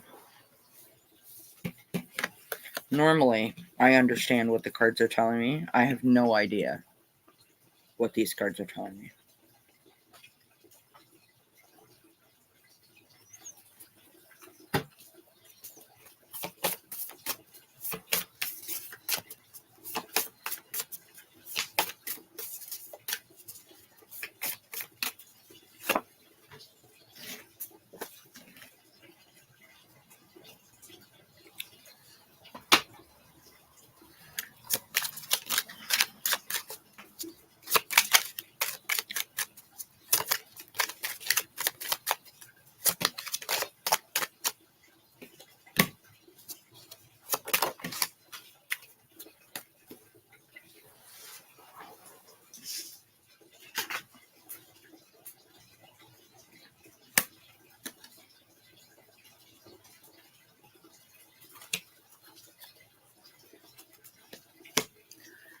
Joyce, what's going on? Okay.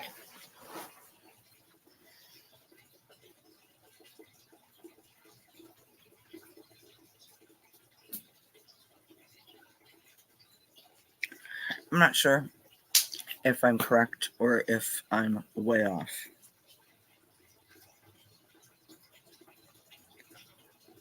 But based on the cards that I have here, I sort of feel like there's either like something that you want to do or something that you were thinking of doing, something that you want to do in terms of like, I don't know, like creating a project or writing a book or doing something that you're very passionate about. Maybe starting a YouTube channel, like whatever it is.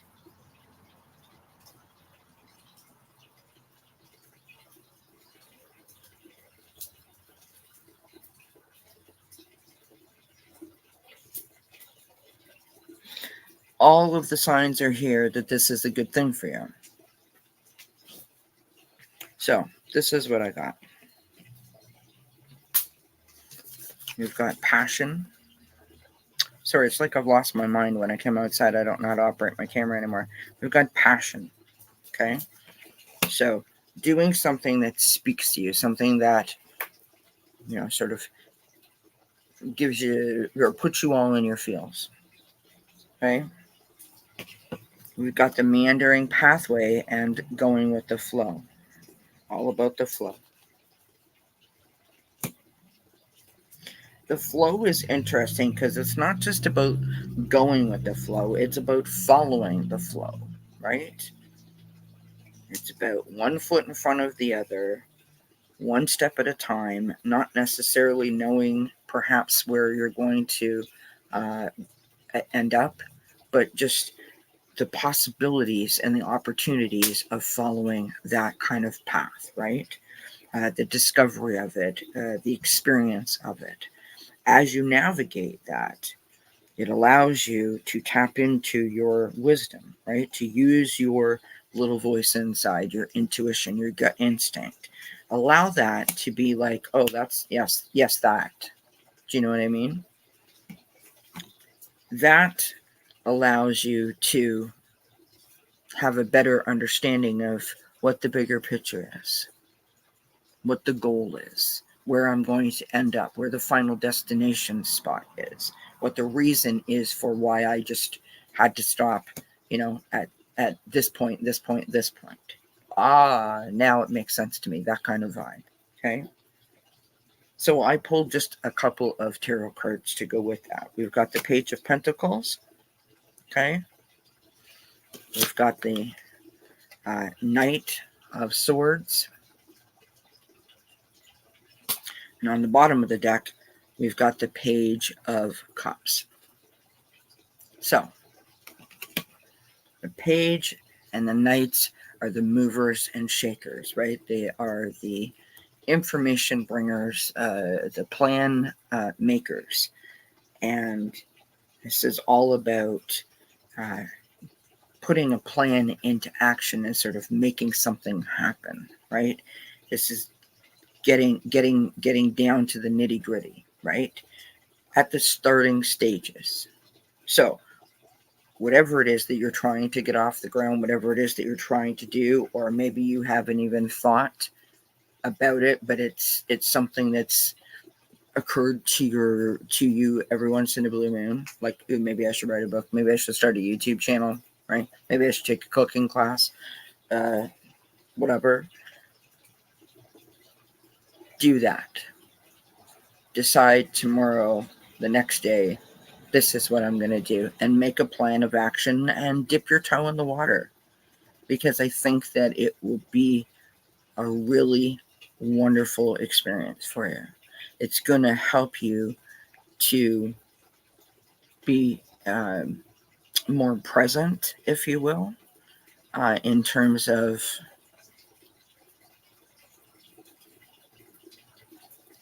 allowing all the outside stuff to stop and just be very focused on what it is that you're doing, and sort of celebrating each step as you take that path.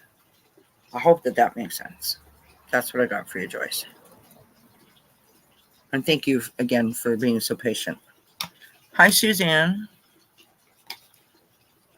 I got you, Pooja. Sorry, I'm outside, friends, and it's most difficult to operate in the small space that I'm in here, and also that I'm sitting in the dark, which does not help at all.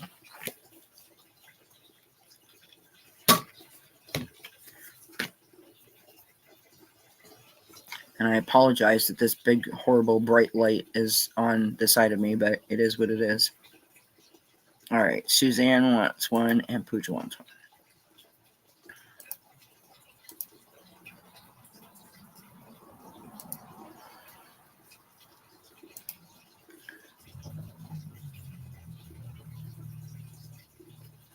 Well, I'm glad it makes sense, Joyce. Thank you.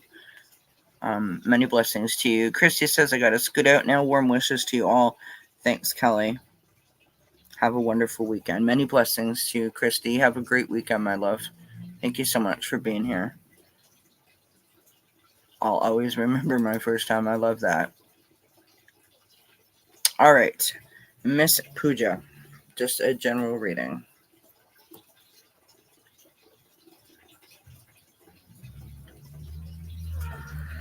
Okay.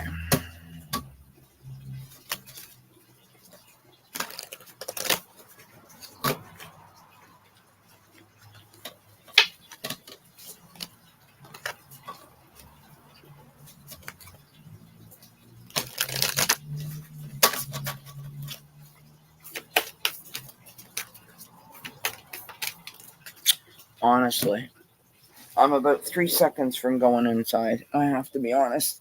Oh,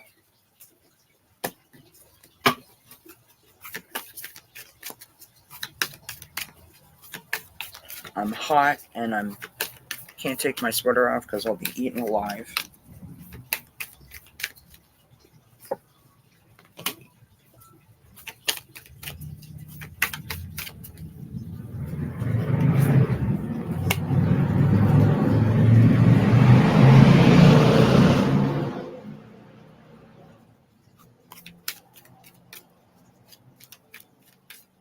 The blessings of living in cottage country, where all the city folk come to their cottages, their boats, their campers, whatever, and like to make a show every time they pass through town. Because, we don't have any fancy cars here. That's a joke, by the way.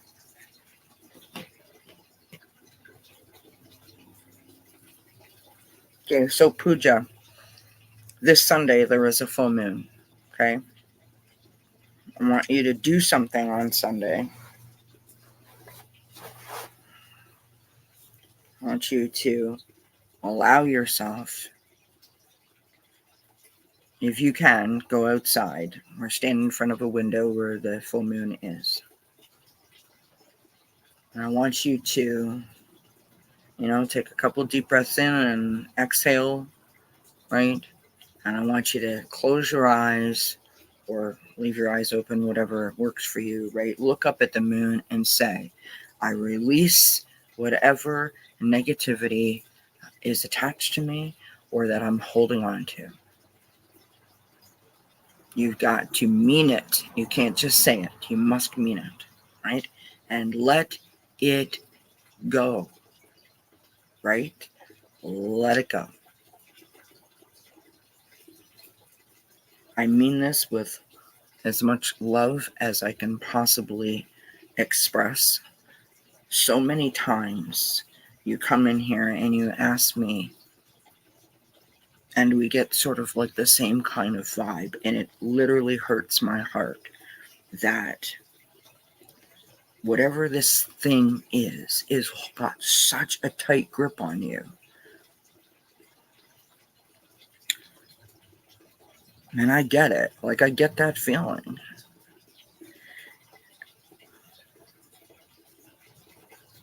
Holding on to that is doing you such a huge disservice. It's sort of hijacking your energy. And I just think you're a lovely, beautiful, kind person. And I want you to be that beautiful, kind, happy, loving individual living your very best life. So any opportunity that you have, I don't care if it's a full moon or, it's Wednesday.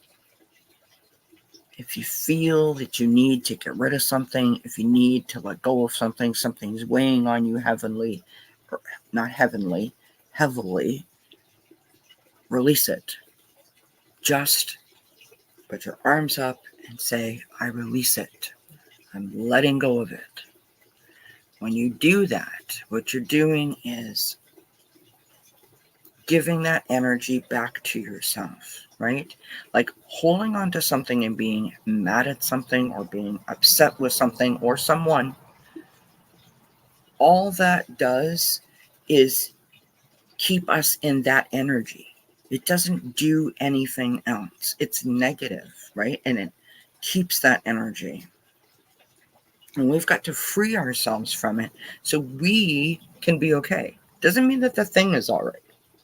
It just means that we are not holding on to that energy anymore. So here's the cards that I've got, which is why I just said what I said, okay? We've got work through your feelings, and I'm sorry that the lighting is so bad because I'm outside here. Work through your feelings.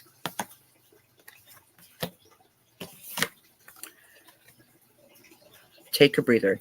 Now look at how she's standing with her arms outstretched to the moon, right?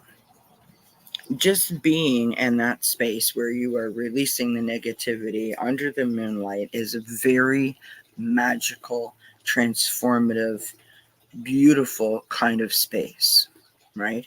It's a lovely energy to embrace yourself with. It's mystical and it's magical and it's peaceful and it's serene and it's transformative. So allow it to do that for you. Okay? Thanks, honey. And the last card is, whoops, sorry, leave the past behind.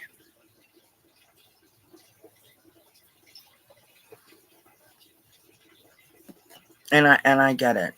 I'm not in any way trying to minimize what your situation is or what you've gone through. I hope that you don't take it that way. You have to do, especially in that case. So let's just say that you're in a situation where you can't get out of it. It's abusive, it's toxic, throw all of those words in there, whatever it is. You have to bide your time, let's say, right?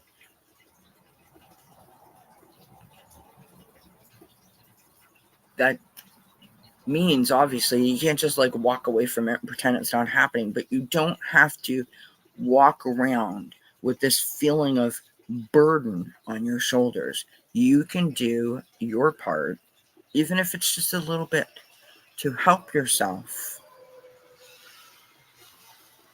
to release that negativity, right? So every day, if you have to, right? Journal about it. Just write about it and get it out of you. So it's not got such a strong hold on you. It is so helpful. Like, honestly, I can't say enough about it, how helpful it is to say it out loud, speak to spirit, speak to a friend, a therapist, whoever, whatever. Allow that to get out of you, right?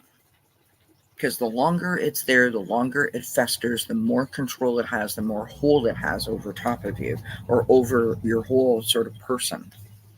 And that's not high vibrational, right? That's low and harsh and stressful. And if we can release it and break free from it, right,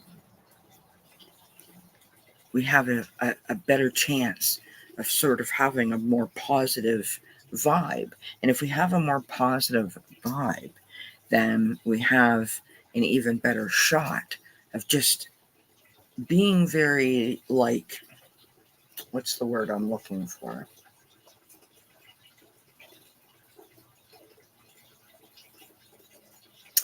Like, not as affected by the situation, if that makes any sense at all. So I hope that helps, my love. There's also crystals that you can use, that you can carry with you, right, to keep you in a more positive set of mind and keep the negativity away. So like crystals like rose quartz are great for overall positivity and love and happiness, self acceptance and self love. Smoky quartz is a great grounding stone that you can wear on your person, make you feel like you're centered and aligned and calm. Tiger's eye is great for getting rid of negativity. Selenite is great for negativity. Fluorite is an excellent stone. Clear quartz is good for all things, right? And I'm not trying to be rude. I have them in my bra right now, right?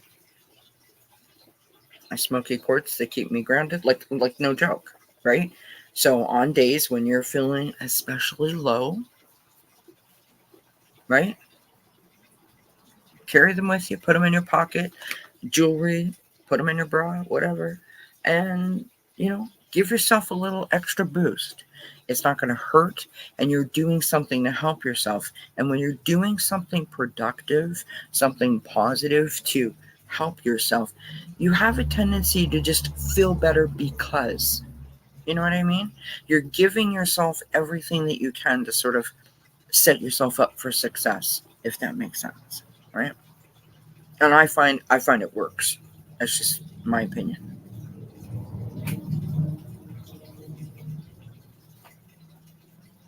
Yeah. Positive affirmations, I think, will also work for you, Pooja. Um, uh, just different places, the car and the office and your phone, whatever, things that you can go to, almost like a mantra, where you're going to keep saying the same things over and over again, like I'm a good person, I deserve happiness, I love myself, that whatever it might be, that is specific to you, something that speaks to you, and keep saying that when you're feeling especially low or especially upset or emotional or whatever the negative, whatever the case may be. This is a thing that you say to yourself to remind yourself of who you are, what you want, and where you're going, instead of where you've been, right? Because our past is a part of us, it doesn't define us, right? We have to take what we can to learn from it, to be able to move forward. And as long as we allow it to hold on to us, and believe me, I get it, way easier said than done. I am 12 and a half years in and I'm still not there. But I have made progress. And so that gives me hope, right? Are we good? Okay. Um, Stay with me, friends, because I'm going to move inside. Because it's getting dark out here. I can't see 2 feet in front of myself here. Just give me a few moments to get my stuff together. Whoops, sorry. And I'll be right with you, okay?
sand. That's what's wrong with my camera.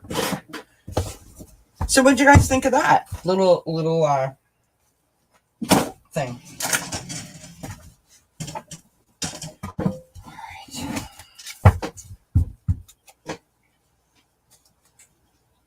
Did you guys hear the sound from the intro? Because there was music to it, you know. Well, I mean, I just sort of thought it was appropriate, you know, kitty cats and all that. Got myself a drink. All right, Miss Suzanne, you are up next. Thank you so much for your patience. Oh, I wasn't ready. Sorry, my room is a mess. I have some Lysol wipes. I apologize. All right, let's let the lavender candle.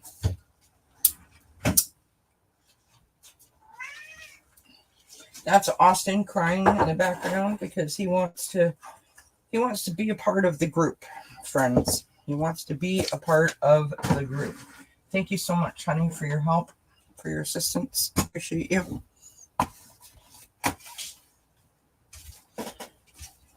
I thought he was inside. He's not. So I'm literally talking to myself. I look so disheveled. Good Lord. Because I was literally out there sweating. I am so hot. No, stop. It is what it is. Okay.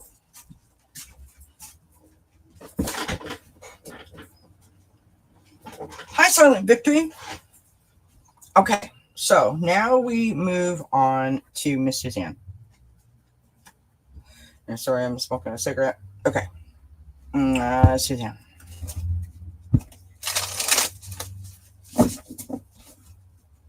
I just figured it was fun, Linda. With the kitties. It won't be there forever. It's just, you know, a little something.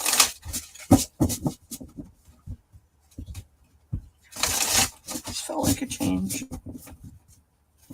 Just felt like a change. All right, Miss Suzanne. Suzanne. What is going on with Suzanne?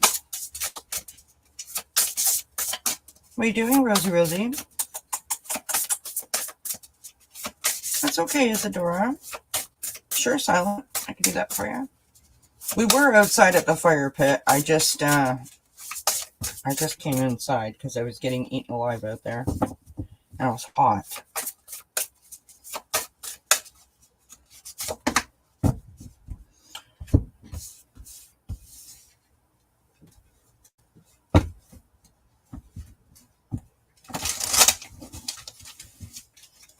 What are you doing, Austin? Austin's upset because he wasn't allowed to go outside, but as soon as he goes outside, he cries because there's a fire going.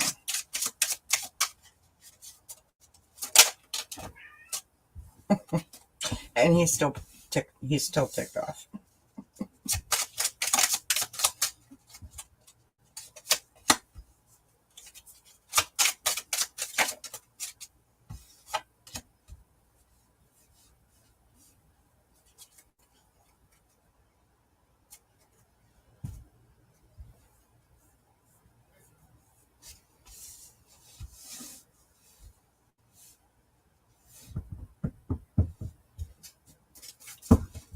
Do you love watching the cat videos?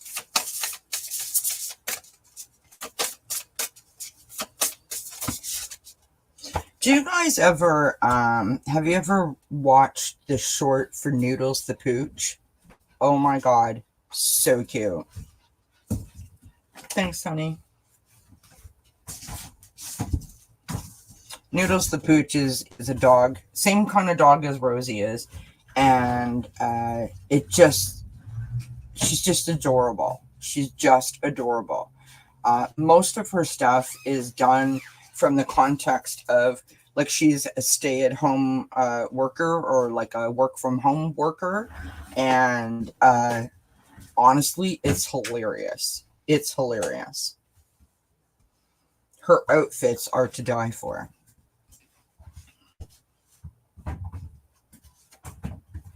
Okay, Miss Suzanne, we start out with the Three of Pentacles. all of a sudden this looks really, really small. I was using a mini deck because I was outside and I didn't have a lot of space. So we start with the Three of Pentacles. So the Three of Pentacles is about, you know, making a plan, working with others, collaborations, in terms of people coming together, where one person lifts the other person and that person lifts that other person, and it sort of works in a beautiful sort of energetic circle, if you will. Right? You've got the Eight of Wands coming out next to that, and I'm not sure what this is about. Like it feels like there's some either there's some self-doubt or like the need to protect yourself.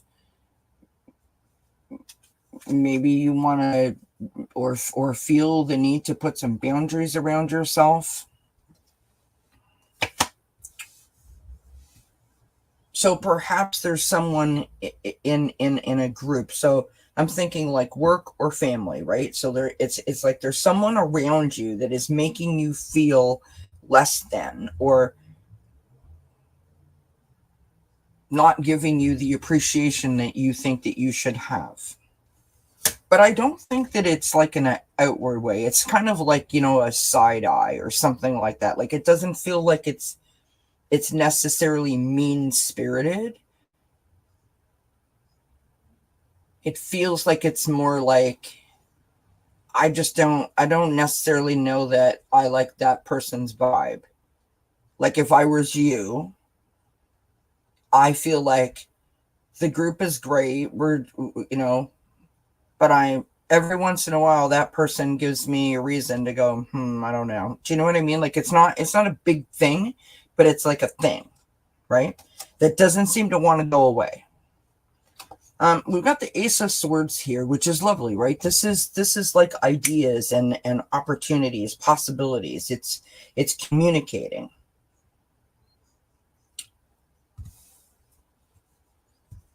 We've got the Knight of Cups on the bottom of the deck. So the Knight of Cups is like making something happen.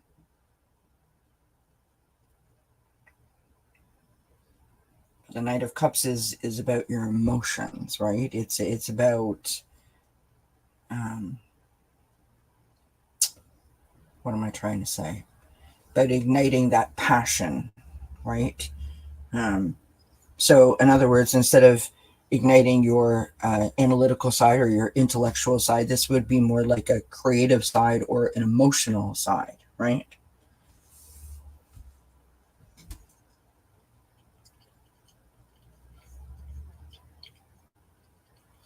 My landlord and I'm moving either to mom's house or a friend's house till something comes around for me. Okay. So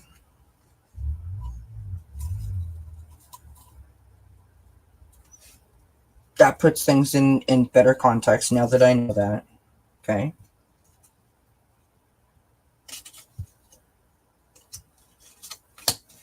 With this Ace of Swords,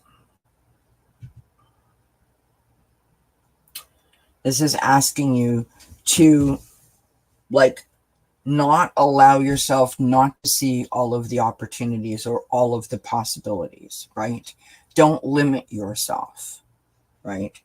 Don't get caught up in the sort of despair of the moment or the despair of the situation, right? Like, and I'm not trying to be smart when I say this, but like, don't go like to the place where like, you know, I'm homeless, I've got no place to go, you know, woe is me. And I mean no disrespect by that statement. I'm just trying to articulate what I'm getting here, right? The oracle card that I pulled for you is manifestation, okay? And so you have to remain positive, right? You must put out what you want back. That seems really important with these cards, right? You've got to put out what you want back. So in other words, I'm going to put out in the universe, especially on Sunday, because this is a great time to set intentions that and to manifest, right? That I'm going to bring this towards me, a place that makes me feel happy and safe and content and secure, or whatever words you want. But until that time, when the universe makes that sort of come to fruition, I'm going to remain positive. I'm going to keep myself safe with those boundaries around you, right?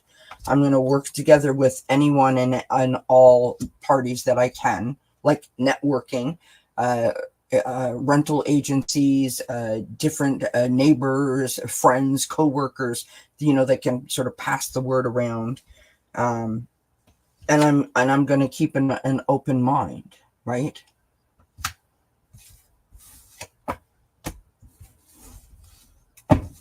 I think the reason that the Knight of Cups came out is like, don't get caught up in the emotions of the situation, right? The plan will come to fruition when the plan is ready to come to fruition, and we can't lose sight of the goal, right? We have to find a way to make the solution about, going to your mom's house or a friend's house as positive and as upbeat and as happy, as you possibly can, right?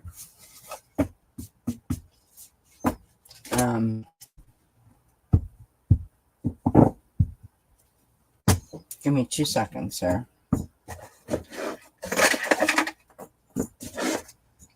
I will use my pendulum and ask my pendulum. Now, you guys know I don't hold my pendulum up like this, so it's on my table. I can switch the camera down if you want to see it, but I don't know that you're going to be able to see it real well anyway. So you're just going to have to trust me, okay? I use my pendulum on just above the table. And when I say above, I mean like this much. Okay. I'm trying to find a spot here. Do I have permission to dose, please, Spirit? Show me a yes. Thank you. Am I fully aligned to my higher self, Spirit? Show me a yes or a no. Thank you. Am I fully protected, Spirit? Thank you. All right. So is Suzanne going to find suitable housing by the end of the summer? So by September of 2024, will Suzanne find suitable housing by the end of September in 2024? It says yes, a strong yes. So, September. So I hope that helps.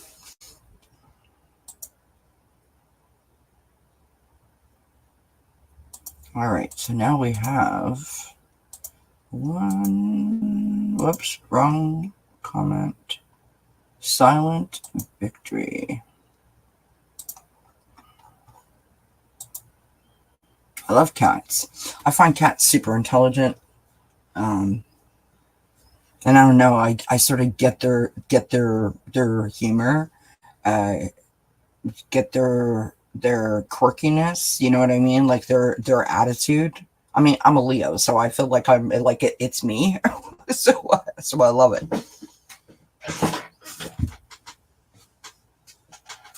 Blessings to you, Suzanne. Best of luck, my friend. And until then, we send you much love and blessings.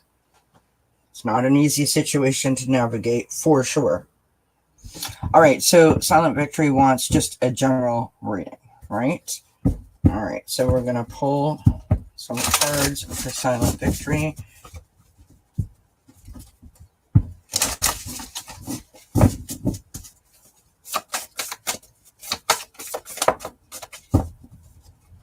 Yeah, I know there's not many of you here now because we've been through, we're at 2 hours and 16 minutes, but I would really appreciate a couple of things while I've got you guys here. Hit the thumbs up. When the video is over, please leave a comment in the comment section. It really, really does help move the channel along. And because for whatever reason, I cannot get past where I've been, and that's been for like the last 4 months. I'm literally like stuck in some kind of horrible YouTube loop. So any support is appreciated.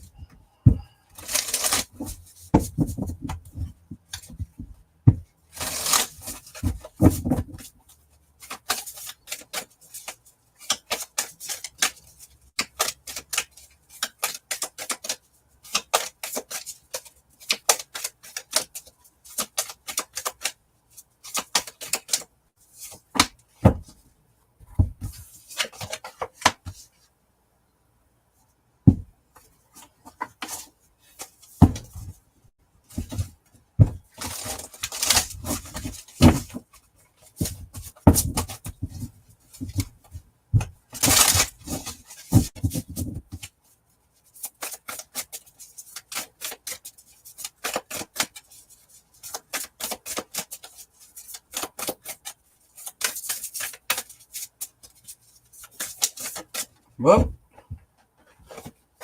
Got a jumper.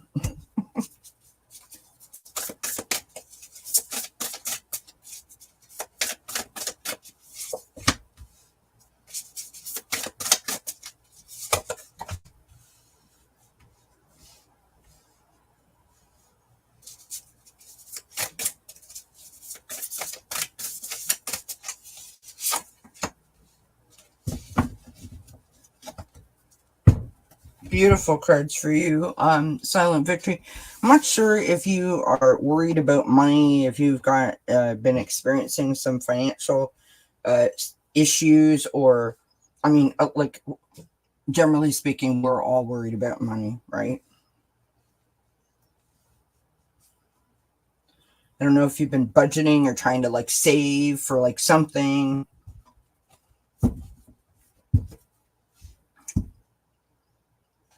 Start out with the Four of Pentacles, okay?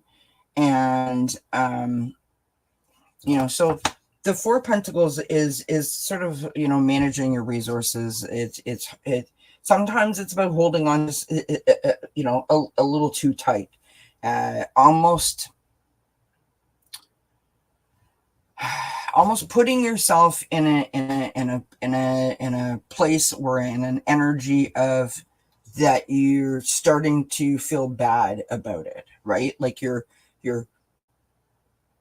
doing without, and you're almost like begrudging it. So that's like the energy coming in. Now we've got this lovely energy of the Queen of Pentacles, right? The Queen of Pentacles is like one of my favorite cards in the whole deck, because you know what? She is down to earth, literally. She is the hardworking parent. She's got her hands in all the cookie jars, right? She's like the multitasker. She can do everything, and she is the one that everyone goes to.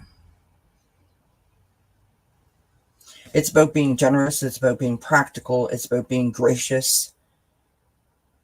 It's the ability to see the best in all situations. And I don't know why I feel the way that I do when I read. It is what it is. I can't explain it. I feel like this is a reminder to you to be this to yourself, for yourself, right? To sort of like step out of yourself and imagine if you were talking to your reflection, and tell yourself how proud of you are for making certain sacrifices and certain choices and decisions that have allowed you to get to a particular point where you feel like you're encouraged. Like, look at what I've done. Look at what I've accomplished. If I keep at it, I could do this. Do you know what I mean? Like, embrace that kind of energy to allow yourself to feel like there's a positive outcome. I'm not just saving money. I'm not just trying to buy a car, right? I'm saving money. I'm living debt free. I have no like ties to anything. Like, make it like a big deal, right? And really, really embrace it and celebrate it, and lift it up as best you can. right? You've got the Chariot card next to that, which is so interesting because this is good news, right? This is good news. This is an unexpected windfall. It's a new car. It's a new home. It's going on a trip. It's something that happens really quick. It's unexpected. And it is rewards that come to you from like hard work, right?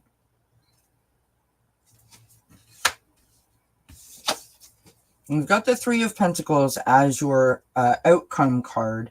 And this, again, is working with others, right? Collaborating with others. So there's some sort of partner. Are you going on a trip soon? Okay, so there's some sort of partnership, some sort of collaboration. Maybe this is the people that you're going on the trip with. Maybe this is someone that you're writing. Maybe you're asking for a loan or a business partnership. There's something about working with others that's going to help you be able to manage your finances better or be able to save for the thing that you're saving for. Like, there is a part of the story that these people are a part of. Okay. On the bottom of the deck, lovely card, we've got the Wheel of Fortune. Okay. Wheel of Fortune is about good news. It's about blessings. It's about joy. And I always say that, like, it's the opportunity to sort of like start anew by bringing the lessons forward from the past. So I've done X, Y, and Z. I have learned from X, Y, and Z. And because I am implementing what I learned in X, Y, and Z, I will continue to move forward, right?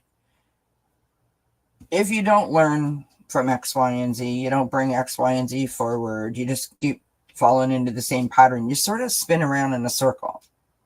Does that make sense? Which is interesting because first card that I pulled for you, which was your Oracle card, before I pulled the tarot cards, I got stability. This is important to you. Feeling like your feet are firmly planted on the ground, knowing that you have all the resources that you need or require, that feeling of contentment and safety is a big deal for you. I mean, it's a big deal for a lot of people, but specifically in this moment, it feels like it's a very big deal to you. And so I go back to what I said.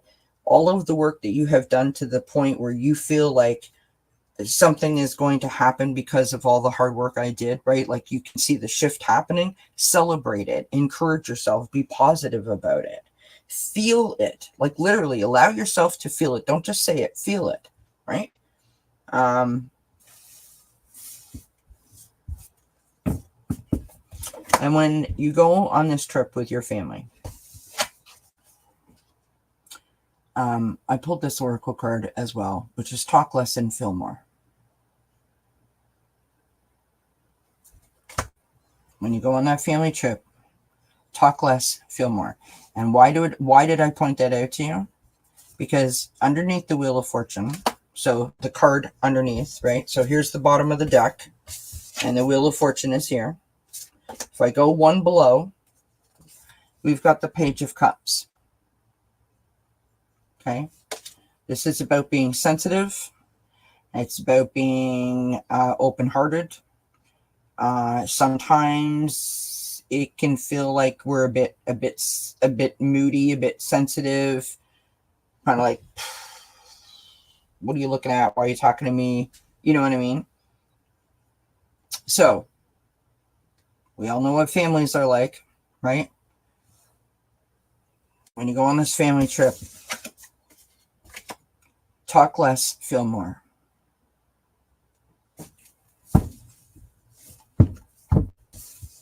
There's a message in that somewhere for you about this trip that you're about to go on. I think it's going to be a good trip. I think that it's going to be a profound trip in terms of your emotions and making sense of things from the past, or putting puzzle pieces together, or just having or reaching a better understanding of particular people in your family unit. I feel like something is going to be learned in a way that you can only learn by sort of stepping out and watching. Does that make sense what I'm saying?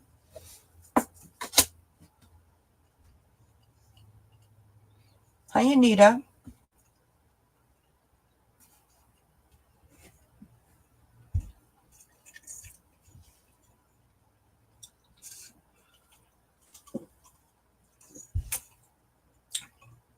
All right. Did everybody leave? Because it's showing me that 0 people are in here, so I'm literally talking to myself. Woohoo! Happy Friday. Anyways, that's what I got for you, love. I hope that makes sense.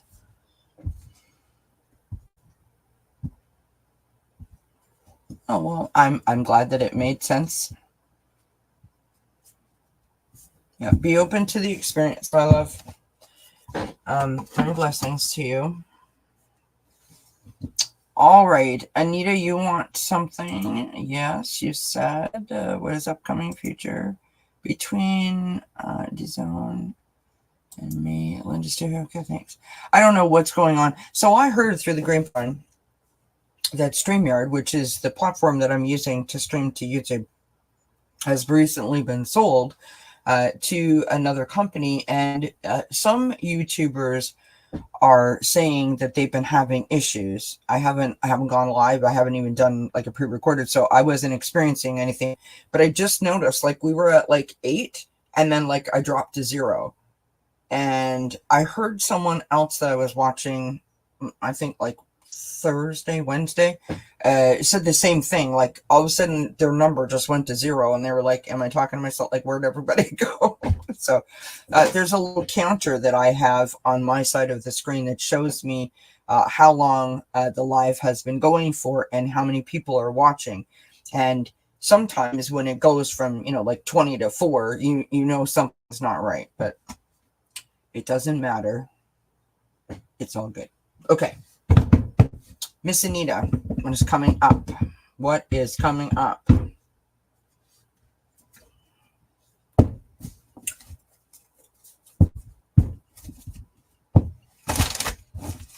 Miss Anita.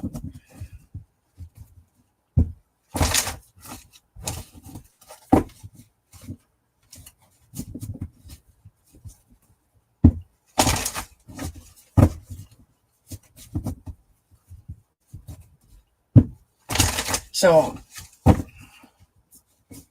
hey, listen, I'm here for it. I don't care if 4 people are watching or 44 people or 444 people. I am here. I am present. I am accounted for, as they say. It is all good. All in all, it was a great live. It was a lovely night. I enjoyed being out and back with the fire and the fountain going, and all of you lovely, awesome, amazing people. It's been wonderful.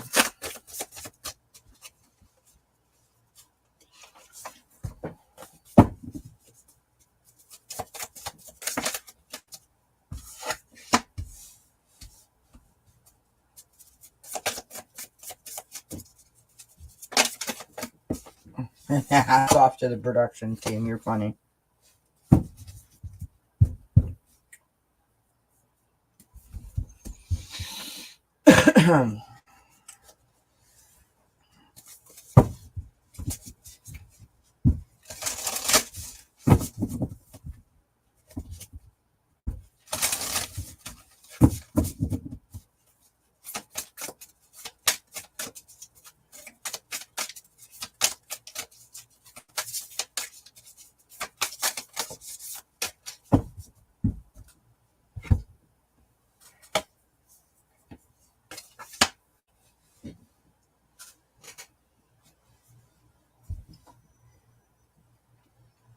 Oh, you guys are so sweet. Thanks, Joyce.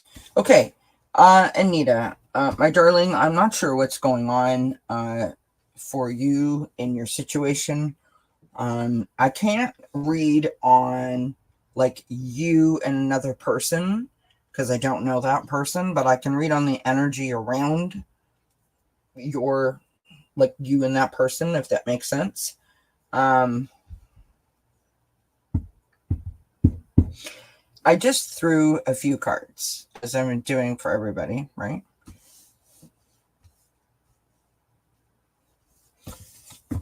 And now I understand why you're here and why you're asking the question. We've got the devil coming out. Okay. So this is the energy from the past. Could be 2 weeks ago, 2 years ago, or like 2 days ago. But it's the energy coming in from the past. So it's not happening right now, but there's like the aftermath or the after effect of that. And the devil represents like a toxic sort of behavior, a toxic pattern, right? So in other words, like the same thing keeps happening over and over and over and over and over and over again. And no matter what we do, no matter how we try, we can't seem to break out of that or away from that sort of pattern, right? Next to that, we've got the Seven of Cups. And the Seven of Cups I refer to as like the adult shell game, right? It's it's about making choices, but it's like a step above making a choice. It's like, well, if I do this, then this will happen, but if I go here, then that will happen, but then if I do that, then that will happen. And like you almost like drive yourself crazy trying to like think of all the possible scenarios, right, without making any movement, right? So you're creating like these false sort of narratives and these false conclusions for yourself or solutions, but you're not doing anything. You're not making any progress, right? You're literally stopping yourself in your tracks. And what ends up happening is oftentimes when you feel overwhelmed, and then you start to sort of like put it off. Like I can't deal with that right now, so I'm just going to put that over there. Okay. And you've got the Wheel of Fortune coming out. So this tells me that whatever the lesson is that we're supposed to be learning, we're not learning in this moment, right? We just keep spinning our wheels. We keep repeating the same process over and over and over and over again. Okay. Now you have got the Hermit on the deck here. This is your overlying energy. This is the energy that you need to tap into.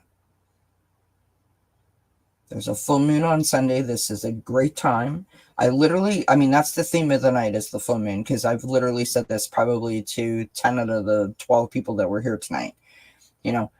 This is about going within. This is about getting quiet and listening to your heart, to your head, to your intuition. What is it that you want? What is it that you need? What is going to make you positive, happy, fulfilled, empowered? What?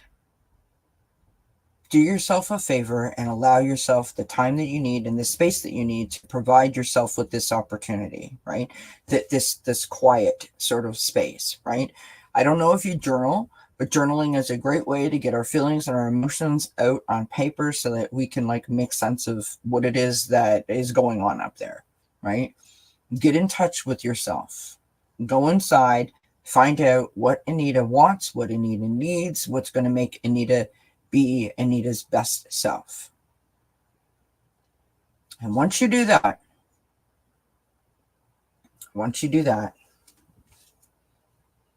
you will have all the facts, right? You will know what it is. Like all of a sudden the missing puzzle piece has presented itself. And then you can find a balance, right? Knowledge is power. You have the information that you have done from this self-reflection, and you've come out of it, and you're going to create a balanced sort of approach, right? How to move forward, how to make these tough decisions, right? So we don't procrastinate, how to break the chains of negative behavior or toxic relationships or toxic behavior, right? And then you can move forward. You won't feel like you're spinning your wheels sort of over and over and over again, right? You'll be able to take those lessons, and move forward in a beautiful way where you feel like there's growth happening.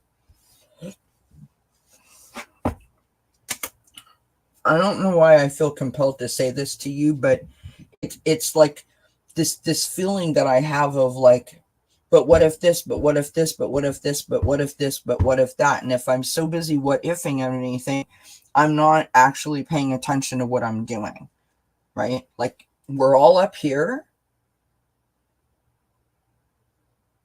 negatively, not just allowing things to happen and see what happens. I mean, right?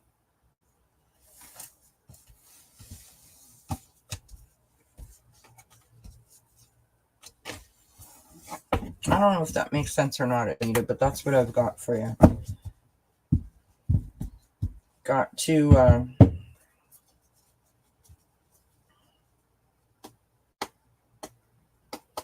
have a chat with yourself, my love, and see what it is that you need so that you can live your highest and best life. And although that may not on the surface have anything to do with a future, which is what you asked with this person, it's everything to do with the success of your future with this person. Right? We can only love others when we love ourselves first. And that's what this is. That's what this is about. This is about you being your best self so that you can be your best self in that relationship or in a relationship, right?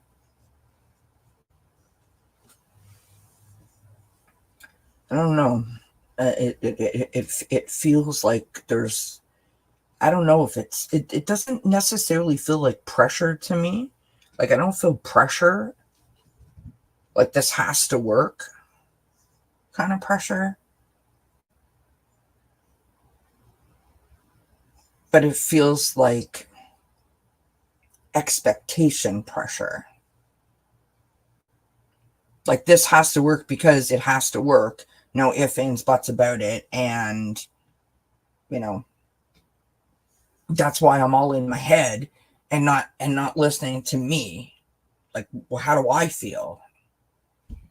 I don't know if that makes sense. That's what I'm intuiting.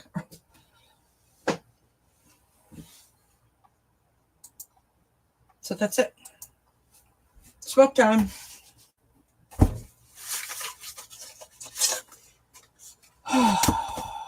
Look at me. I'm a mess, man. I look totally disheveled. Good grief.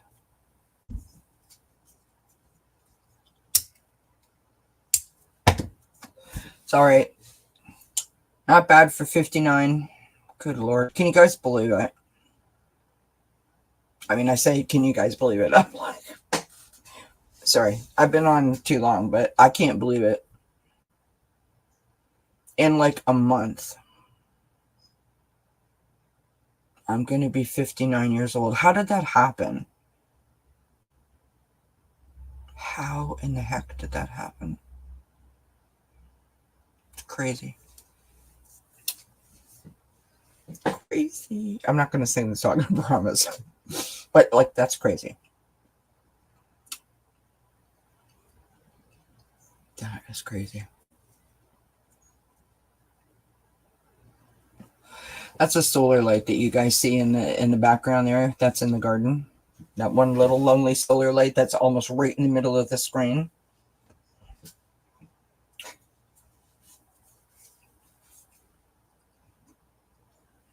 I'm not sure if anyone is still with me or can hear me because the chat's not moving. Nobody's saying anything. I hope that Anita was here and got her reading. I hope it made sense. I hope it resonates. I always appreciate knowing if I'm with the program or cray-cray. And I apologize again that my room is such a mess, but I wasn't planning on coming in here. And like, this is like the cats area. Do you know what I mean? Like, this is where the cats sleep and hang out and do all their things. And I didn't really come back here this afternoon. I just kind of like went outside. Like, I went through here to go to outside. So I apologize. It's been a mess.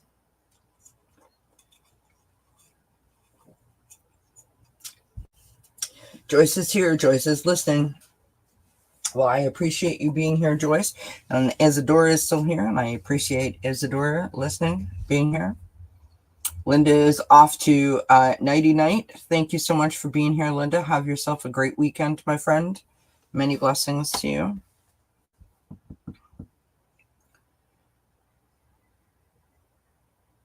Many blessings to you.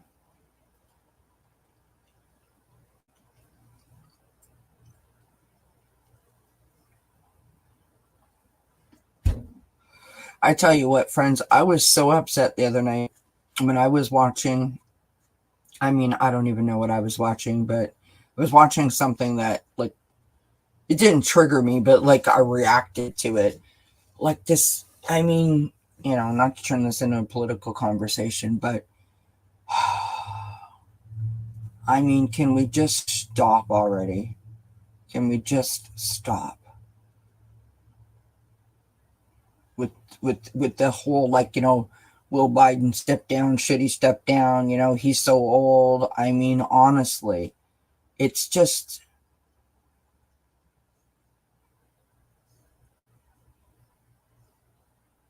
I don't know. I have to be honest with you guys. Let's talk about it for a sec, shall we? I don't know what about it offends me so much. Meaning that, like, there's so many parts of that as a thing that I'm not sure which part upsets me more. Like, I don't know if I'm upset because I find it rude or and disrespectful. Like, ageism is a thing, and like that's just, I mean, I'd freak out if someone treated my parent or my grandparents like that. I don't know if it's because I think it's like clickbait and it's just like, it's like, is this the only thing that you could like choose to talk about? I mean, I'm sure that there's a policy or something, that you could like throw, pick apart, right? I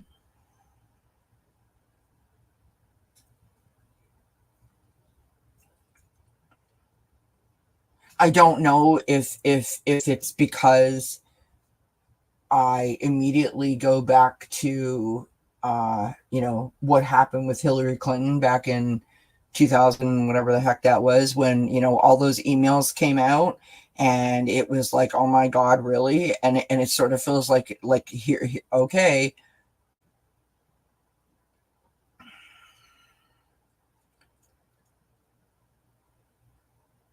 Like sometimes and this is just me, we're just talking, right? It's like when you shine a spotlight on something, so like you're making the thing become like an even bigger thing when it wasn't really even a thing to begin with in the first place. Do you know what I'm saying?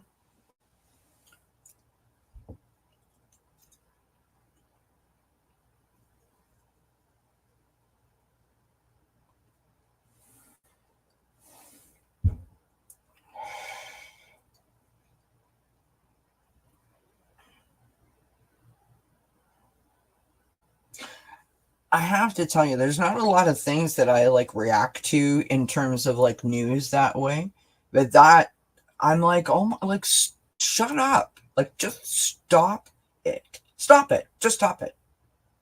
And I'll be honest with you, the same goes for the other one. Like, I don't give two craps what he's doing, what he said today, what he said yesterday, unless it is, a valid point.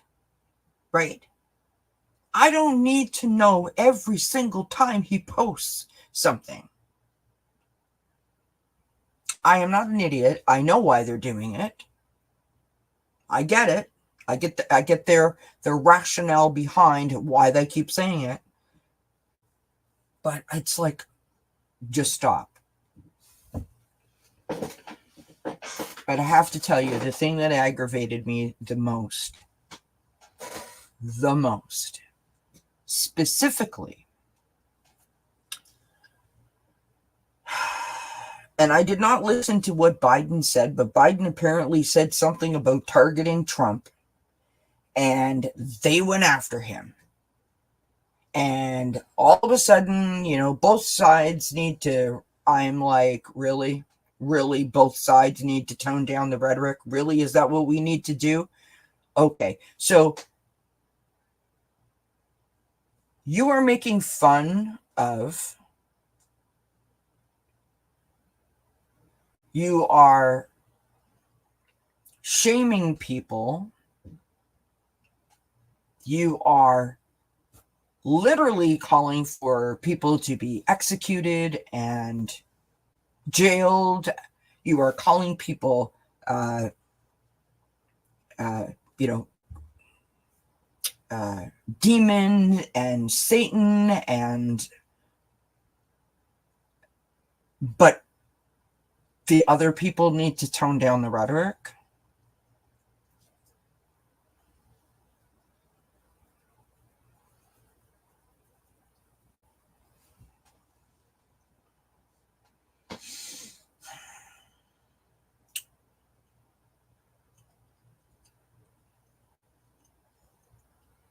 It's a lot to process.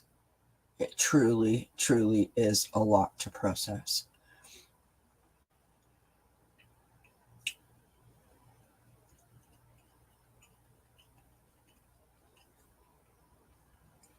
Because I don't see it.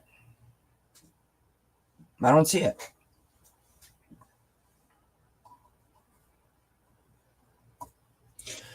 It's one thing to call out facts, right? If you have something to back you up when you say X, Y, and Z, right? That's one thing, because you got the facts behind you. Not that that makes it okay for you to say something like that, but at least you've got like reasoning, right? When you're just like clickbaiting words, and let's face it, that's the only language that they seem to know. I mean, literally within minutes that attempt was made on Trump. Within minutes, your lawmakers, U.S. House of Representatives and U.S. senators and states representatives were on different social media platforms saying that Biden did this.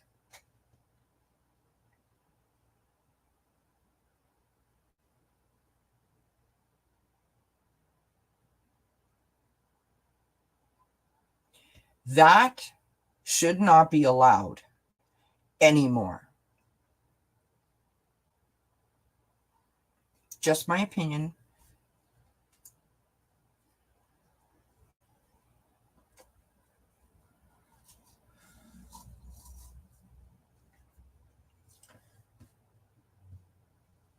Especially when you are all walking around with your AR-15 pins on your lapels. You should not be saying that.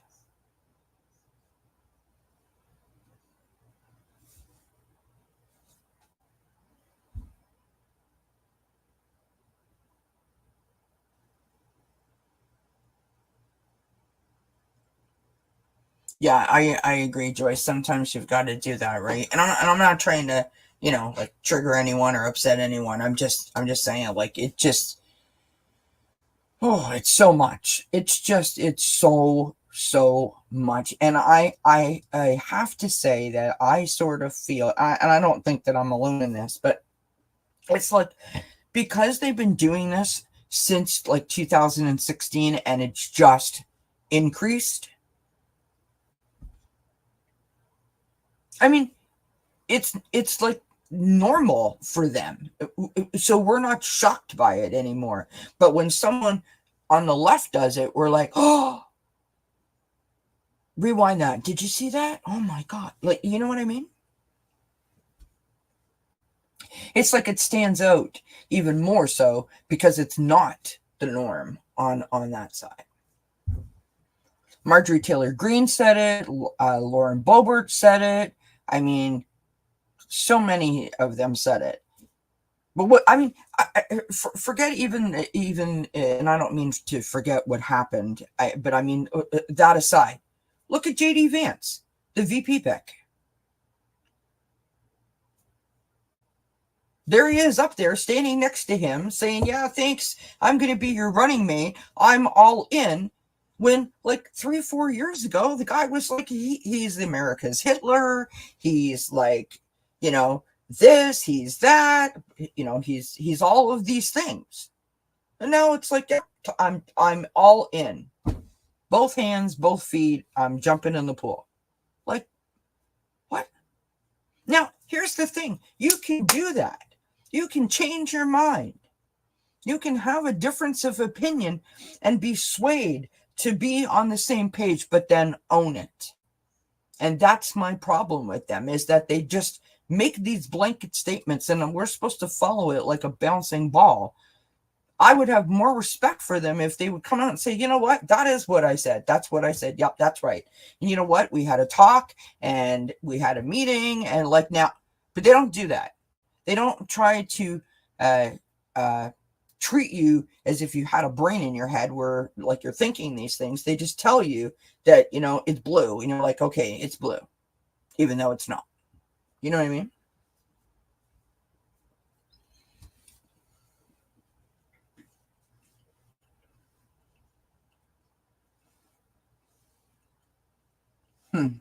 Interesting, Joyce.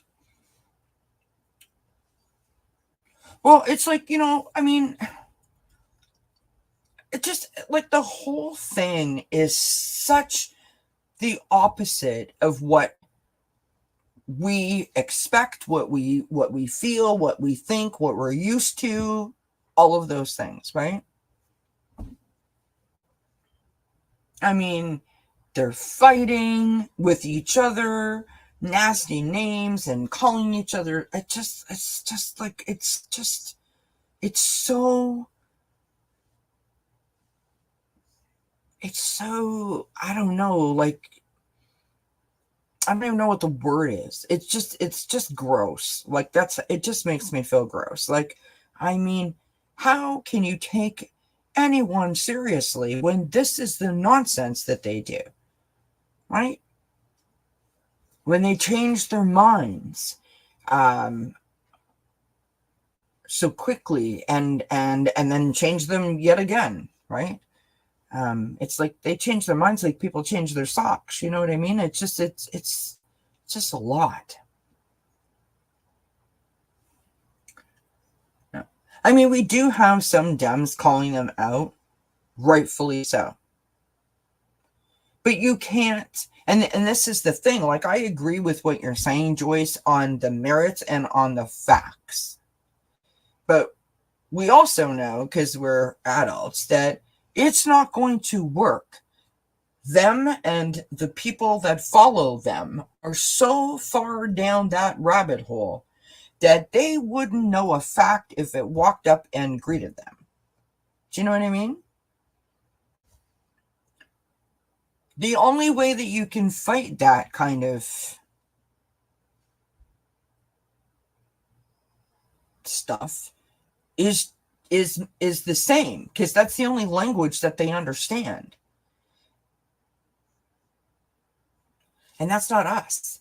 And it's not accepted by us. Like, it's so distasteful to us, right?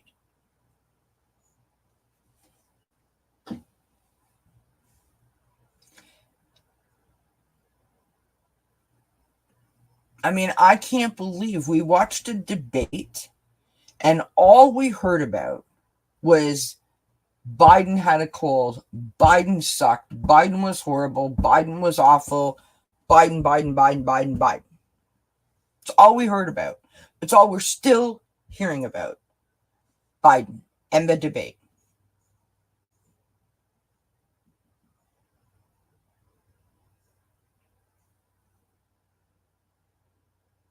I've heard a few people talking about Trump.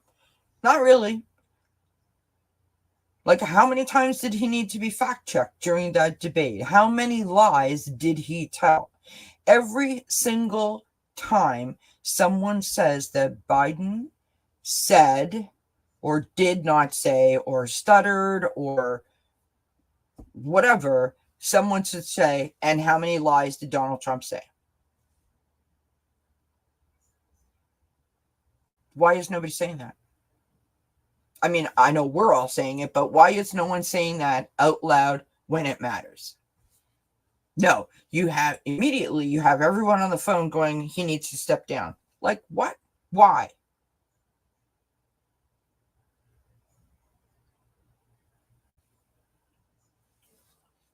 Exactly, Joyce. Why are they not asking him to step down?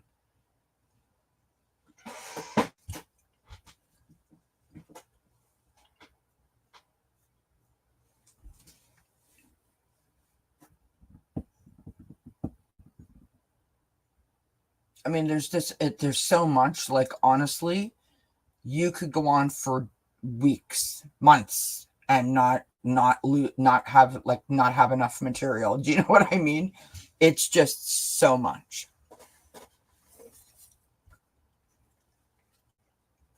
No, and I agree with that, Isadora. That they're not worried about the facts. They never have been, because they have proven. I mean, they proved it in 2000 and whatever it was, 2016, right? That they don't care about facts.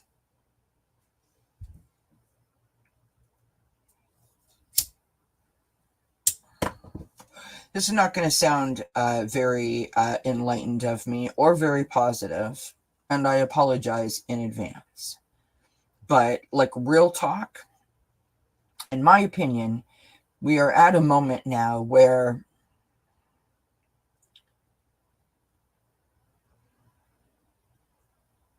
it's like we need to throw the playbook out, right?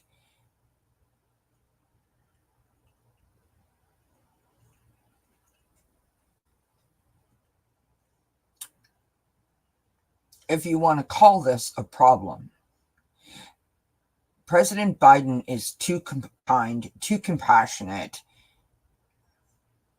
too respectful to ever lower himself to turn this into a personality fight. In other words, go to their level.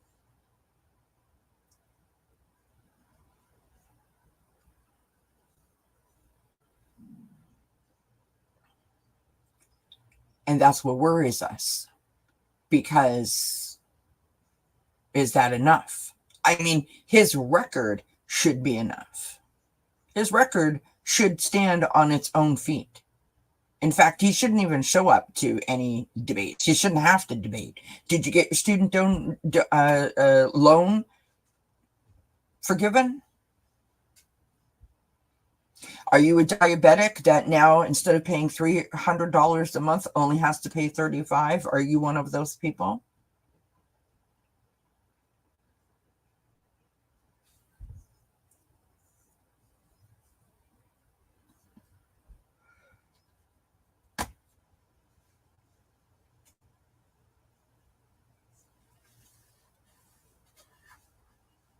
I don't get it.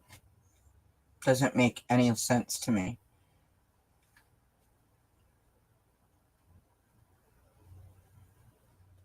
There is a moment of temporary understanding, and then there is a moment where it's like, okay, like at a certain point, push comes to shove, and we need to get past the clickbaitiness of, like, what happened. And I sit there as a logical thinking person who considers themselves semi-intelligent, and I think to myself, like, if I was a person who was like, 19 or 20 years old, and I'd never voted before, and I don't care about politics, but my parents and my friends and my co-workers, they're all telling me that this is like a big deal and I need to vote. And I tune in to that flippin' convention that just happened, and I see everyone walking around or sitting around with a freaking bandage on their ear because, I mean, is it like, I don't understand it. Like, are we at like a concert like when we were 20? You know what I mean? These are 50 and 60 and 40-year-old people, older in some cases, wearing all this Trump paraphernalia and hats and flags and stuff. And it's like, what in the, just what? I don't understand it at all. Like, I do not understand it. I mean, it has, One Direction come to town. I don't get it. I don't get it.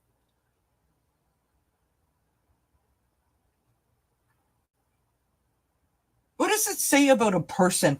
I mean, what does it say about a person? Like, Donald Trump picked a guy to be his partner for all manner, his VP. Now, one would think that relationship, that partnership, has to be based on something that is strong, right? Because you two are running the country. If something happens to you, that person has to step in, right? So you would think that there is a lot of thought that goes into that.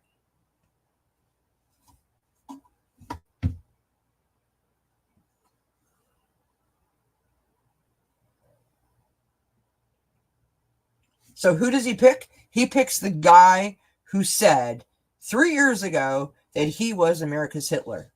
Yep, that's the guy I want that's going to stand behind me. That's got my back.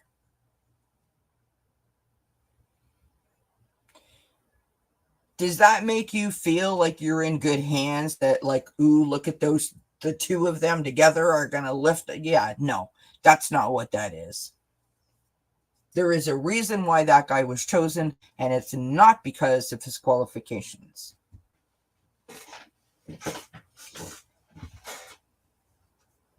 It's because of who he knows, who he's connected to, and the connections of that person that all comes back to Donald Trump.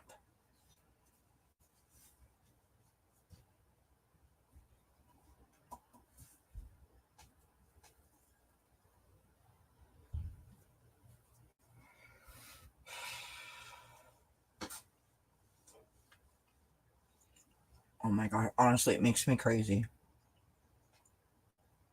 I mean, we have the same problem here in Canada, okay? We have a prime minister who most of the people don't like.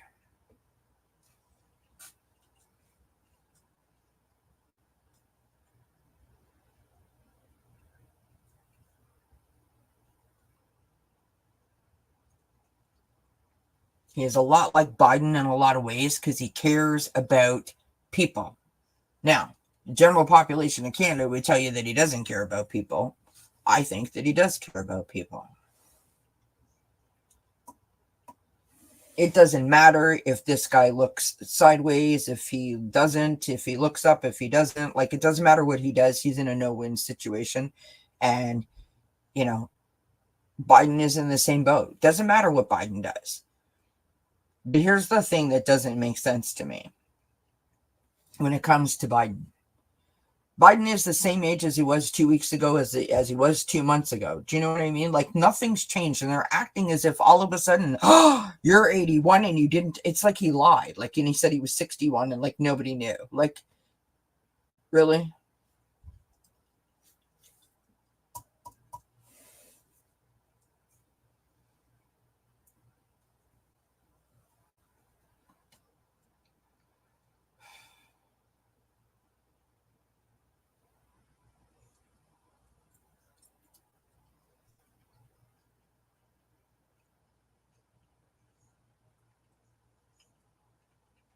All I can tell you, my friends, there's a lot of room in Canada, so if y'all want to move up here,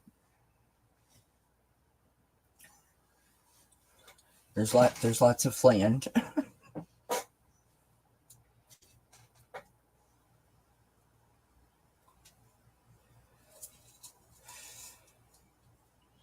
I mean, honestly, I was watching, I don't know what I was watching. I watched the clips on YouTube. You know, you get like 5 minutes or 6 minutes or something stupid like that. And it was something that was going on the House floor. And I don't remember the guy's name, McGovern something. He's a House rep. And he was going off on something. And I can't even remember what it was. And then Eric Swalwell was next, and he was up talking about, like, he was on the next clip. He was talking about it, and I mean, they're standing on the House floor talking about flipping dishwashers and refrigerators and stoves. What? Like, who gives up flying? You know what? Like, honest to God, what are you doing? What are you doing? Why are you doing that? Why are you trying to pass a bill, a law, a federal law about a dishwasher? I mean, make it make sense. It would be one. I mean, listen, if you all had a surplus, you had no debt, you know, everybody was like, like, able to, like, not work and had an abundance. Like, what? Dishwashers? Really?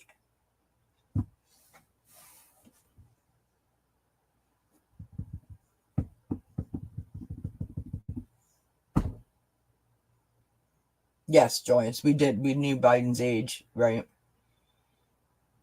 I was like flabbergasted. Like, honestly, I was like, did I hear that right? Like, I thought because you're listening and you're busy, you get distracted. And I thought, like, did I hear that correctly? Like, rewind, or it's like, wowzers. I just, I just.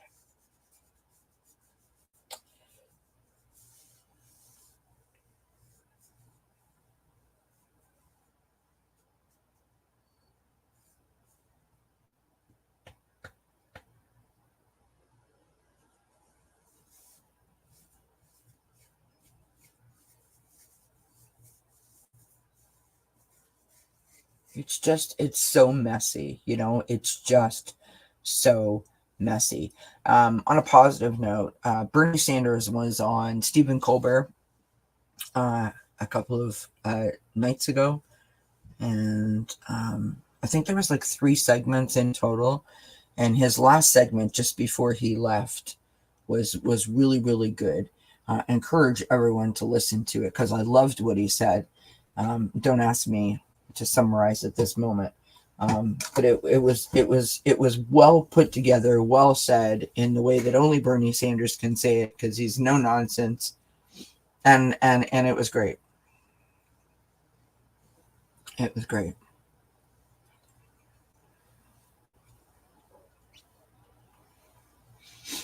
And you know who else they had on? I mean, honestly, I'm watching Stephen Colbert clips on YouTube, and this is an I'm irate. What does that say about me? So they had the governor from, is it Michigan? Forgive me, because of course you know I'm Canadian, right? I think it's Michigan.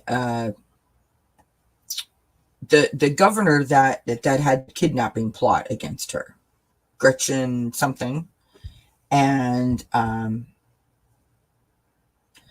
apparently what she was saying is that she wanted to meet these people that had plotted to kidnap and assassinate her, because she wants to know, like, why, right? Apparently 12 or 14 of them, I believe she said, wanted to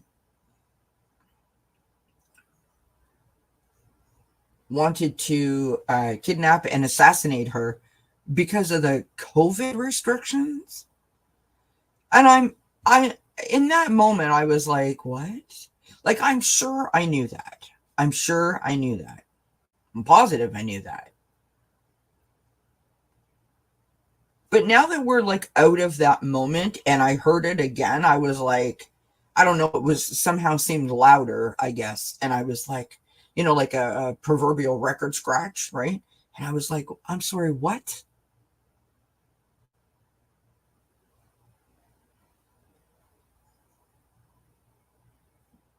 You wanted to kidnap and assassinate a governor because of COVID restriction? Like, what in the bejeebers? Like, what? I mean, it fails my comprehension. Truly, it fails my comprehension. And that's not to say, like, that's not happening here.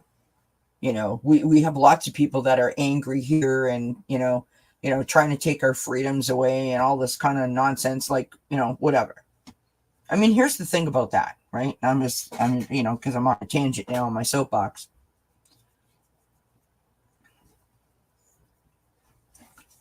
I don't get it. And I'm not saying that I'm not open to a conversation about it.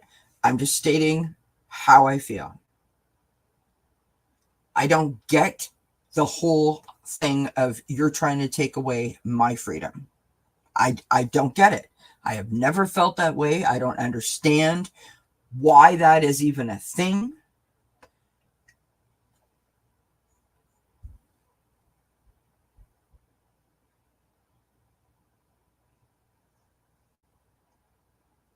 To me, it was a very easy choice.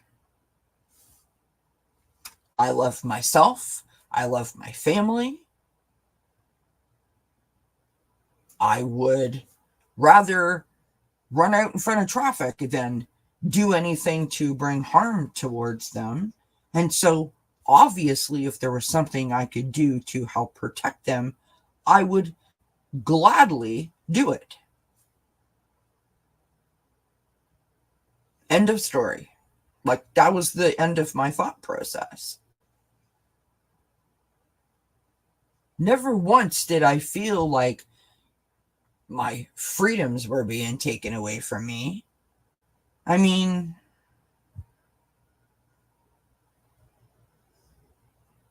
I honestly, I don't understand it.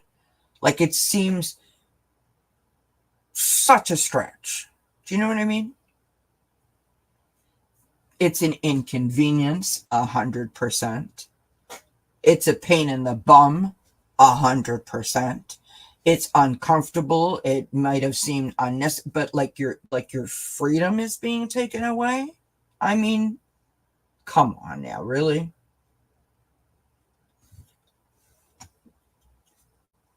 Hi, everybody that's popping in. Thank you for being here. We're at 3 hours and 15 minutes of this lovely live stream, and we were out at the fire pit. We had the fire pit going earlier tonight. You guys can, if you watch it back, you can see the fire going. But we've come inside now because the bugs were bad, and we're just sort of chatting. Well, we're complaining, really, is what we're doing. We're letting it all out, friends. We're letting it all out. Yeah, I've never understood the whole thing about, taking away my freedoms, and then you get to the point where you want to, like, assassinate a person. I mean, wow, that's a lot.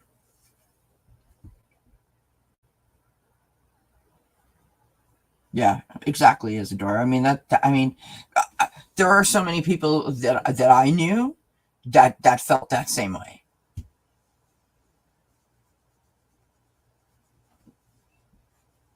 Hi, Quincy. Hi, babies. What are you doing? You want to come say hi to everybody's? Yeah, I just I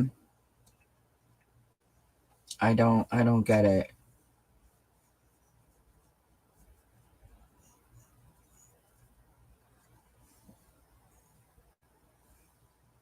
And I don't like I'm not mad because someone felt that way. It's not a stretch for me to understand how someone could feel, restricted, and how that can mess with you. As someone who has lived in a plastic bubble for quite a few years due to my anxiety, and my fear of the outside world, I get it. What I don't get is the anger behind it. The to the point of I'm going to assassinate the governor. Okay.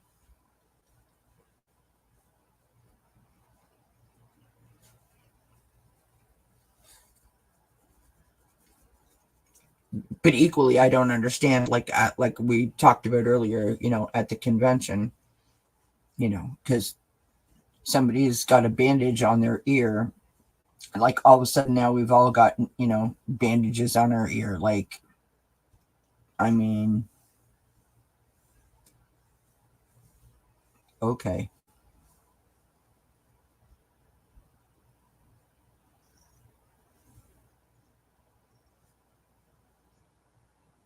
Hi, Tammy. Yep, I have. I was just saying, we're just finishing up. We had our fire pit outside tonight. Our first fire pit of the season. But I came inside because the bugs were bad.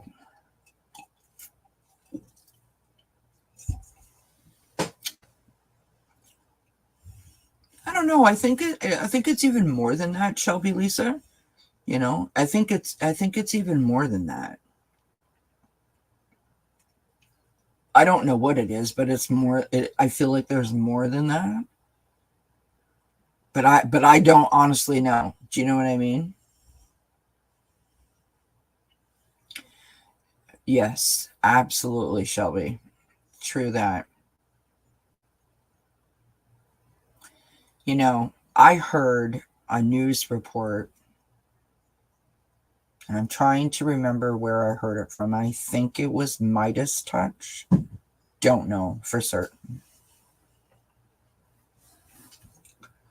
That President Biden called the family of the man who was killed.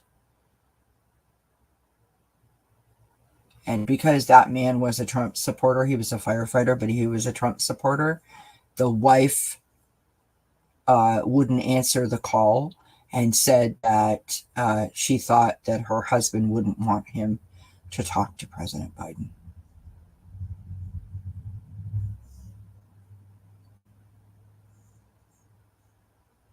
But she thanked him for calling.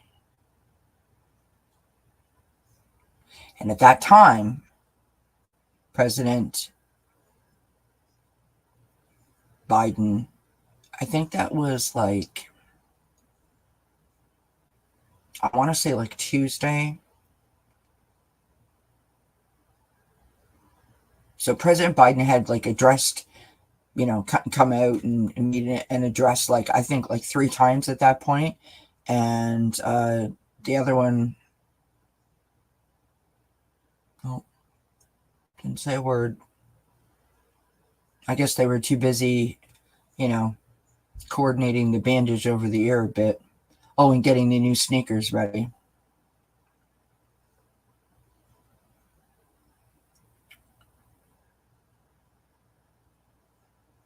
I agree, I agree. I agree.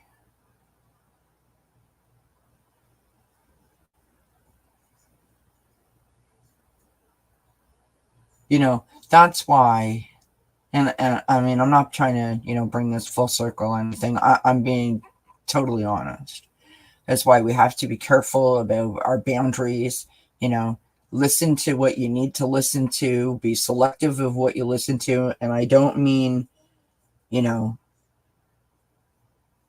have to make sure that the source that you're getting from is credible, but give yourself a limit. I'm only going to listen to 15 minutes worth of news and choose the bits accordingly within that time frame, right?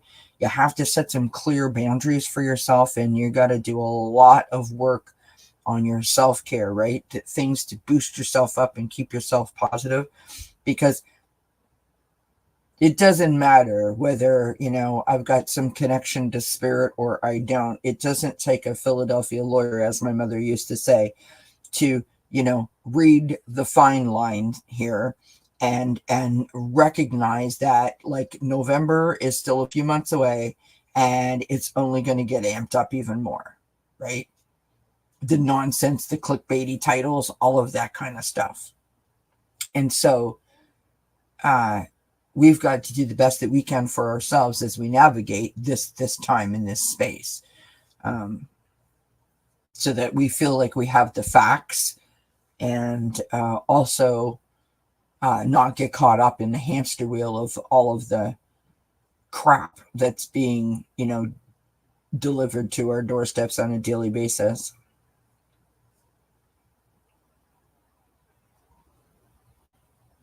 Well, I don't normally do politics. We were just talking about it, like I said, because we were just chewing the fat, as they say, shooting the shit, whatever.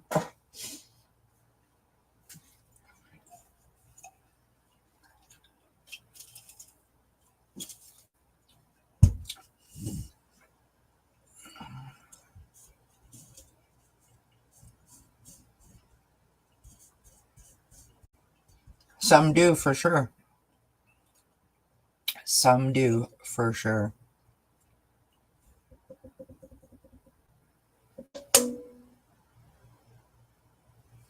Some do, for sure. Well, friends, I think we've had enough fun for one night. What do you guys think?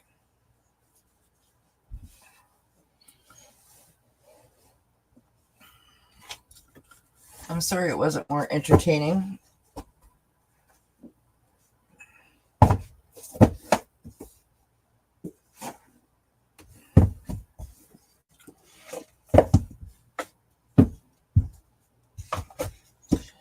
But I think I'm going to call it a night.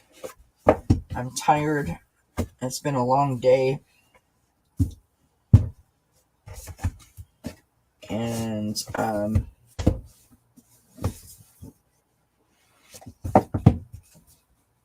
I don't know. I'm trying to figure out if I'll be back on Sunday night or not. I should be. But make sure that you have your notification bell checked off. Make sure you subscribe if you're not already subscribed. Leave a comment, help me out. I would really appreciate it, because honestly, I don't know what is going on. I really don't. But this has probably been like the 4th month in a row that my channel is just at a complete standstill. I go up as many as I go down, and I never move. And I don't know what that's about. I don't really care in terms of, like, it's not like affecting me, but it does become difficult when it continues to happen in terms of just effort, like, I come here, I put in my time, I try to do, like, the best I can. Thanks. Appreciate it.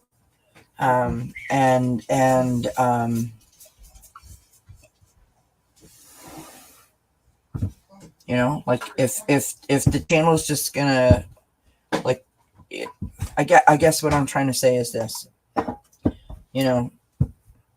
if the effort isn't appreciated, then I need to change my schedule so it's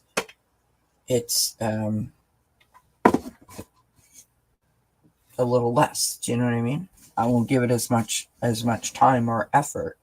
Not that I don't enjoy what I do, because I love what I do. I hope that makes sense. I hope you guys understand that.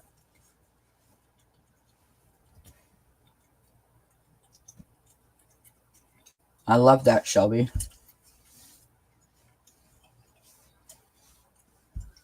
I love that. Because I think what you just said there, Shelby, is like, to us, like to me, that makes me have hope that not only am I not the only one who feels the way that I do, right? That we feel the way that we do, like enough already. Like this constant in your face all the time, nonstop, blah, blah, blah, blah. Look at it, you know what I mean? It has to like slow down a little bit. And so I love the fact that that is a very natural in the moment reaction, like just enough. Like we're, it's just Friday. We're just trying to do our thing. Yeah, I don't know what's going on. I honestly, it's like, I mean, we can talk about it if you want, right? I hit 1,000 subscribers whenever the hell I hit 1,000 subscribers, like a year ago. And ever since I hit 1,000 subscribers, it's like YouTube doesn't push me out anymore. And okay, like, I mean, I'm not here to get 5,000 million subscribers. If I did, that would be great. I'm not welcoming it. I'm just saying. And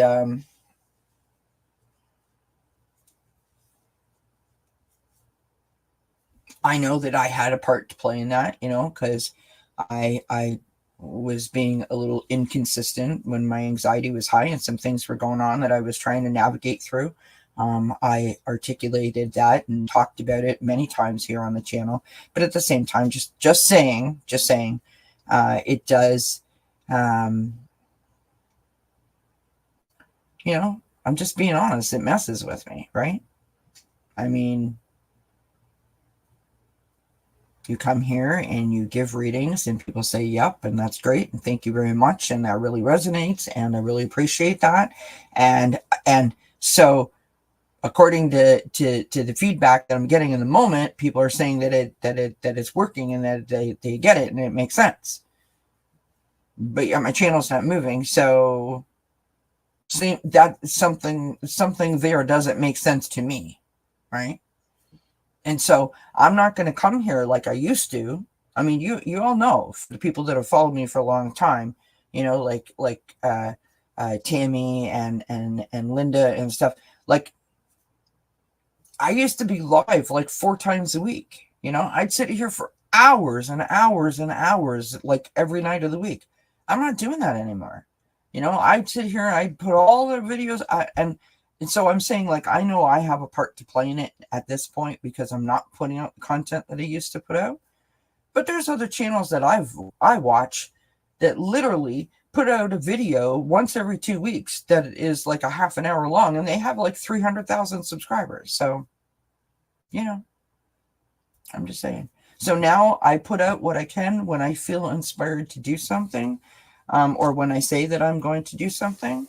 And when I show up, I try to give it my best, and it is what it is. But, and like I said, I don't care if there's 5 people in here or 55 people in here. I'm doing this because I want to, and because I enjoy it, not because I'm trying to make money from it or because I have to. You know what I mean?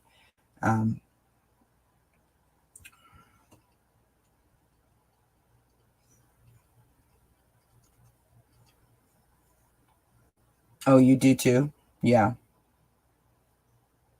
It's not fun living with it.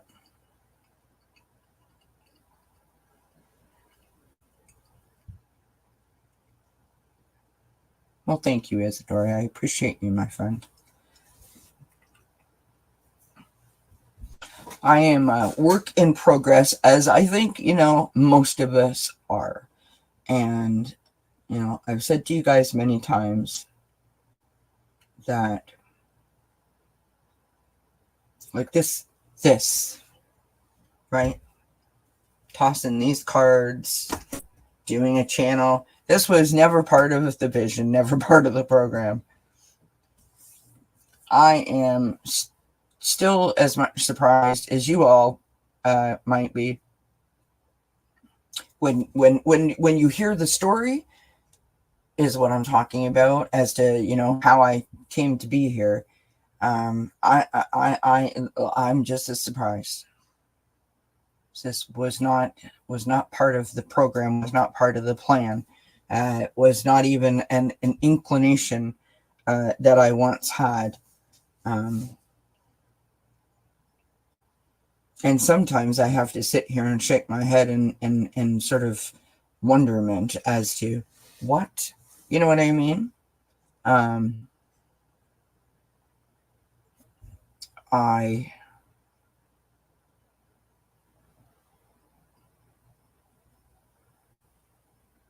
like if I think about it, it doesn't make sense, but it at the same time it makes perfect sense. I mean, now, right? So the point that I'm trying to make, circling back to the YouTube thing, you know, it doesn't come with an operator's manual. Um, Doing a YouTube channel, being a content creator, and I'm not trying to win any bonus prizes or, you know, convince anybody or not convince anybody. I am still very much on a learning curve myself. Um, my only goal when I started this channel was to take the blame and the shame out of saying out loud that, you know, I've got a mental health disorder or I have anxiety or depression or, you know, etc.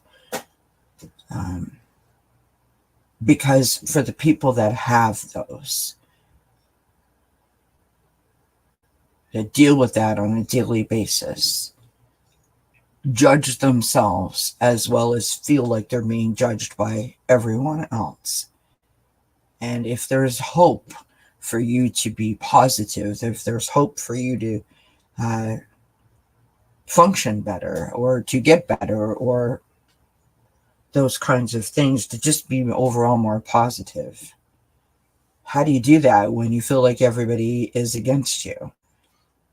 And I wanted to give back the same thing that I got when I came to this community. And it wasn't until I got here and I started having these kinds of conversations where people were, you know, we were just talking and sharing stuff, and I was okay, I'll throw an oracle card. So I bought some oracle cards and I threw some oracle cards, and people, you know, would say a word and I would pull a card and it was like, oh, that's interesting. You know, I don't know how many times I sat here and threw cards, and people in the chat were like, you're a reader. You're a reader. And I'm like, I don't know. No, I'm not a reader. I excused it and made excuses for it. And I never owned, you know, a deck of tarot cards or oracle cards until I started my channel. I'd already started my channel. I was only ever here to talk about mental health, and now it's just turned into a thing, and I love the journey and I love the experience and I love the healing and the camaraderie and the love. Hi, Ron. Speaking of love, how are you, my friend? It's so good to see you. You know, now it's just turned into like a really beautiful part of my life, and I can't imagine like not doing this. But again, you know, I'm not throwing myself to the wall to do it. If it's not if it's not being met the right way, if that makes sense. I hope you guys understand what I'm trying to say, and I'm not in any way, you know, complaining or whatever.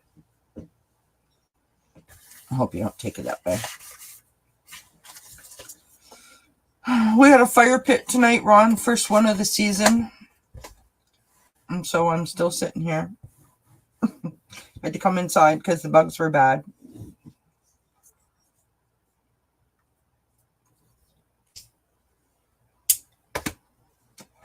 How's your weather, Ron? Is it okay where you are?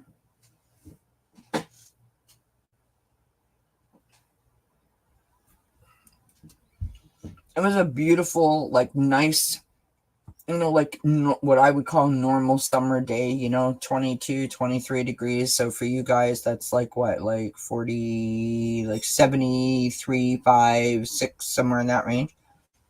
Just like a nice day. Not like it's been like, 105, 106, you feel like a wet noodle thrown up against a wall. That damp feeling where like everything feels like damp. It's gross. I don't like that feeling at all.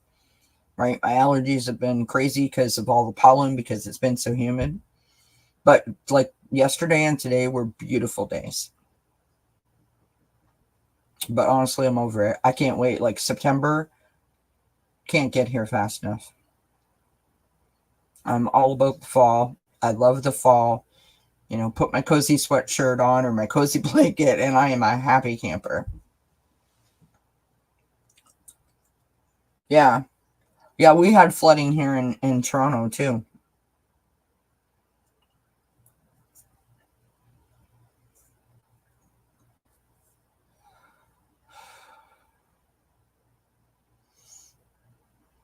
We've had more tornado warnings this summer than I think I've seen in my whole entire lifetime.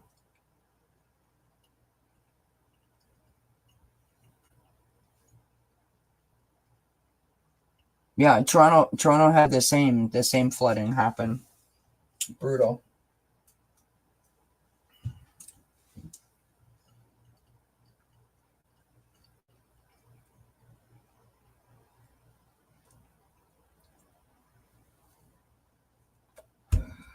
Absolutely brutal. So I will finish my smoke. We will call it a night. Thanks everybody for those of you that were here earlier, and for anyone who's going to listen on the playback. Thank you so much for hanging out and for joining me on the fire pit. I hope you found it helpful and calming and relaxing. Don't forget there's a full moon on Sunday, so it's a great time to release any negativity, to set intentions for the for the upcoming month or whatever, right? It's really important right now, especially with all this chaos, as we've been talking about, to look after yourself, bring some joy into your life, crank up the tunes, dance around, sing your brains out, take yourself on a walk, go outside into nature, just do something that brings you joy and sort of, revives and restores you, recharges your battery. Because it's the only way that we're gonna like be able to navigate all of this nonsense that's going on around us, and make sure that you set boundaries for yourself in terms of your exposure to things that that are going to trigger you, right? Yeah, no, I get you, Ron. It's a lot. Yeah, walk barefoot.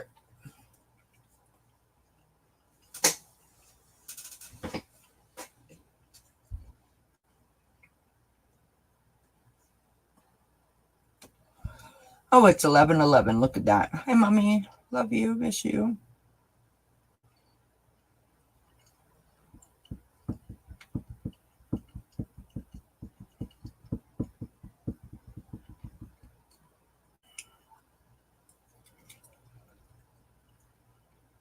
I was watching. So I started following these people on YouTube like several years ago, and it's like a whole. I don't know how to explain it. So I started following this one person, and then found out that this one person, there's like a whole group of people that are similar to this person, right? In terms of like their content, and they all sort of like joined forces, right? And are very supportive of each other, and you know, encouraging you to go to other people's channels and subscribe and all of that kind of, I mean, it's lovely. It's great. Right. And, I hadn't watched them in honestly probably like a year and a half. Right. And for whatever reason, it just popped into my feed the other day, how that happens. Right. And I went to the channel and I was like, oh, like, because I haven't watched it in a long time. And there's all this like infighting and like this one doesn't talk to that one. But the thing is that they're talking about it, like they're saying it, right? Like, I mean, they're like showing emails. And I was like, oh, wow. The drama and the tea was real, friends. The drama and the tea was real. So I don't know what's going on, but they were also saying the same thing that I was saying earlier about YouTube. Um, a lot of things are changing with YouTube. It seems, and it doesn't seem like we know what's going on with it. If you know what I mean.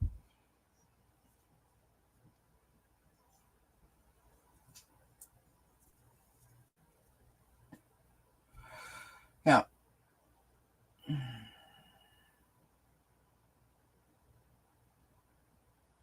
That's lovely, Shelby. I love hearing that.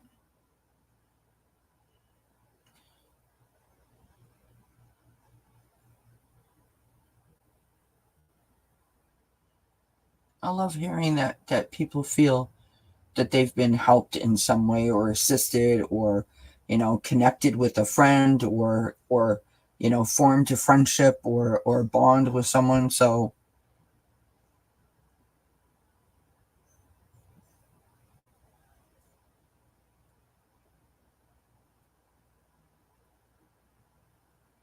mine is just stuck, like literally stuck. I go between a pretty wide range of 1190 and 1160, and it just, I can't get over it, and I hope I don't go below it, but I just keep bouncing in between there. Like if I check on a Monday, and it's not like I go in and check, but if I'm answering comments or I'm uploading a video, it's right there, right in front of me, so I see it, right? And it'll say like, you're up 4, and then if I checked on Wednesday, I'm down 4, and I just keep going up and down like it's like whatever.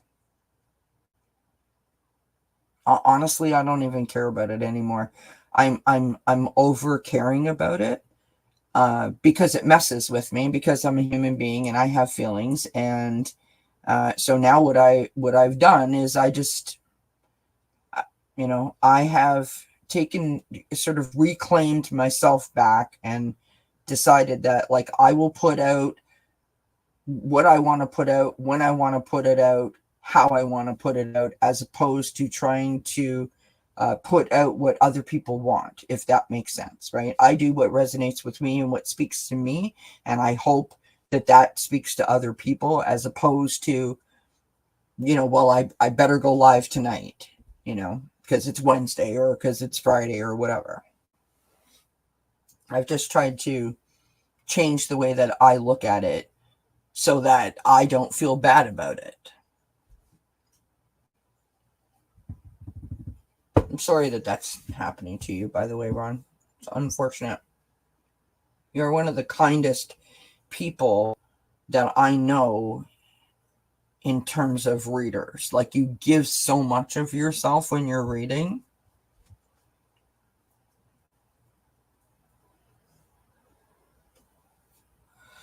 Yep, absolutely, Tammy. Thank you. I mean, I'm not surprised that nobody, I mean, it happens, right? Um, yeah, all those things are important, and they got to be done. So it is what it is. Yeah, no, I hear you, Ron. I mean, well, hey, I used to go live all the time, and I just like, nope, nope, nope, nope. I have to have a balance in my life, and it's not because I don't want to, because there are times that I do, um, but I also need that balance in my life, right?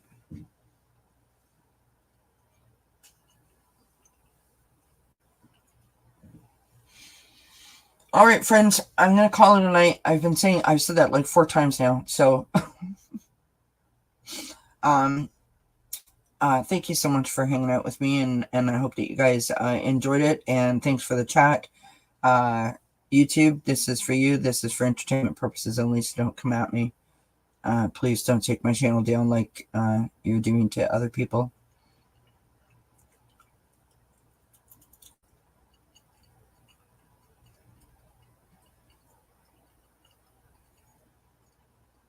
No, true that, Ron. I mean, I don't know about whether they have a life or not. I don't know how they do it. I realized that that wasn't going to work for me anymore, was to, be going at it so hard. I really needed to take a big step back to be able to get some balance back. So I'm glad that I did that. All right, friends, have yourselves a great weekend. And again, don't forget about the full moon. Do what you got to do. Release. Set your intentions. Use the weekend to recharge your batteries.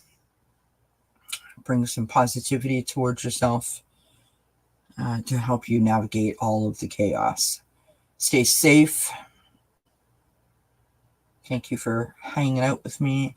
I love you lots, and I wish you many, many blessings. And until we see each other again, bye, everybody.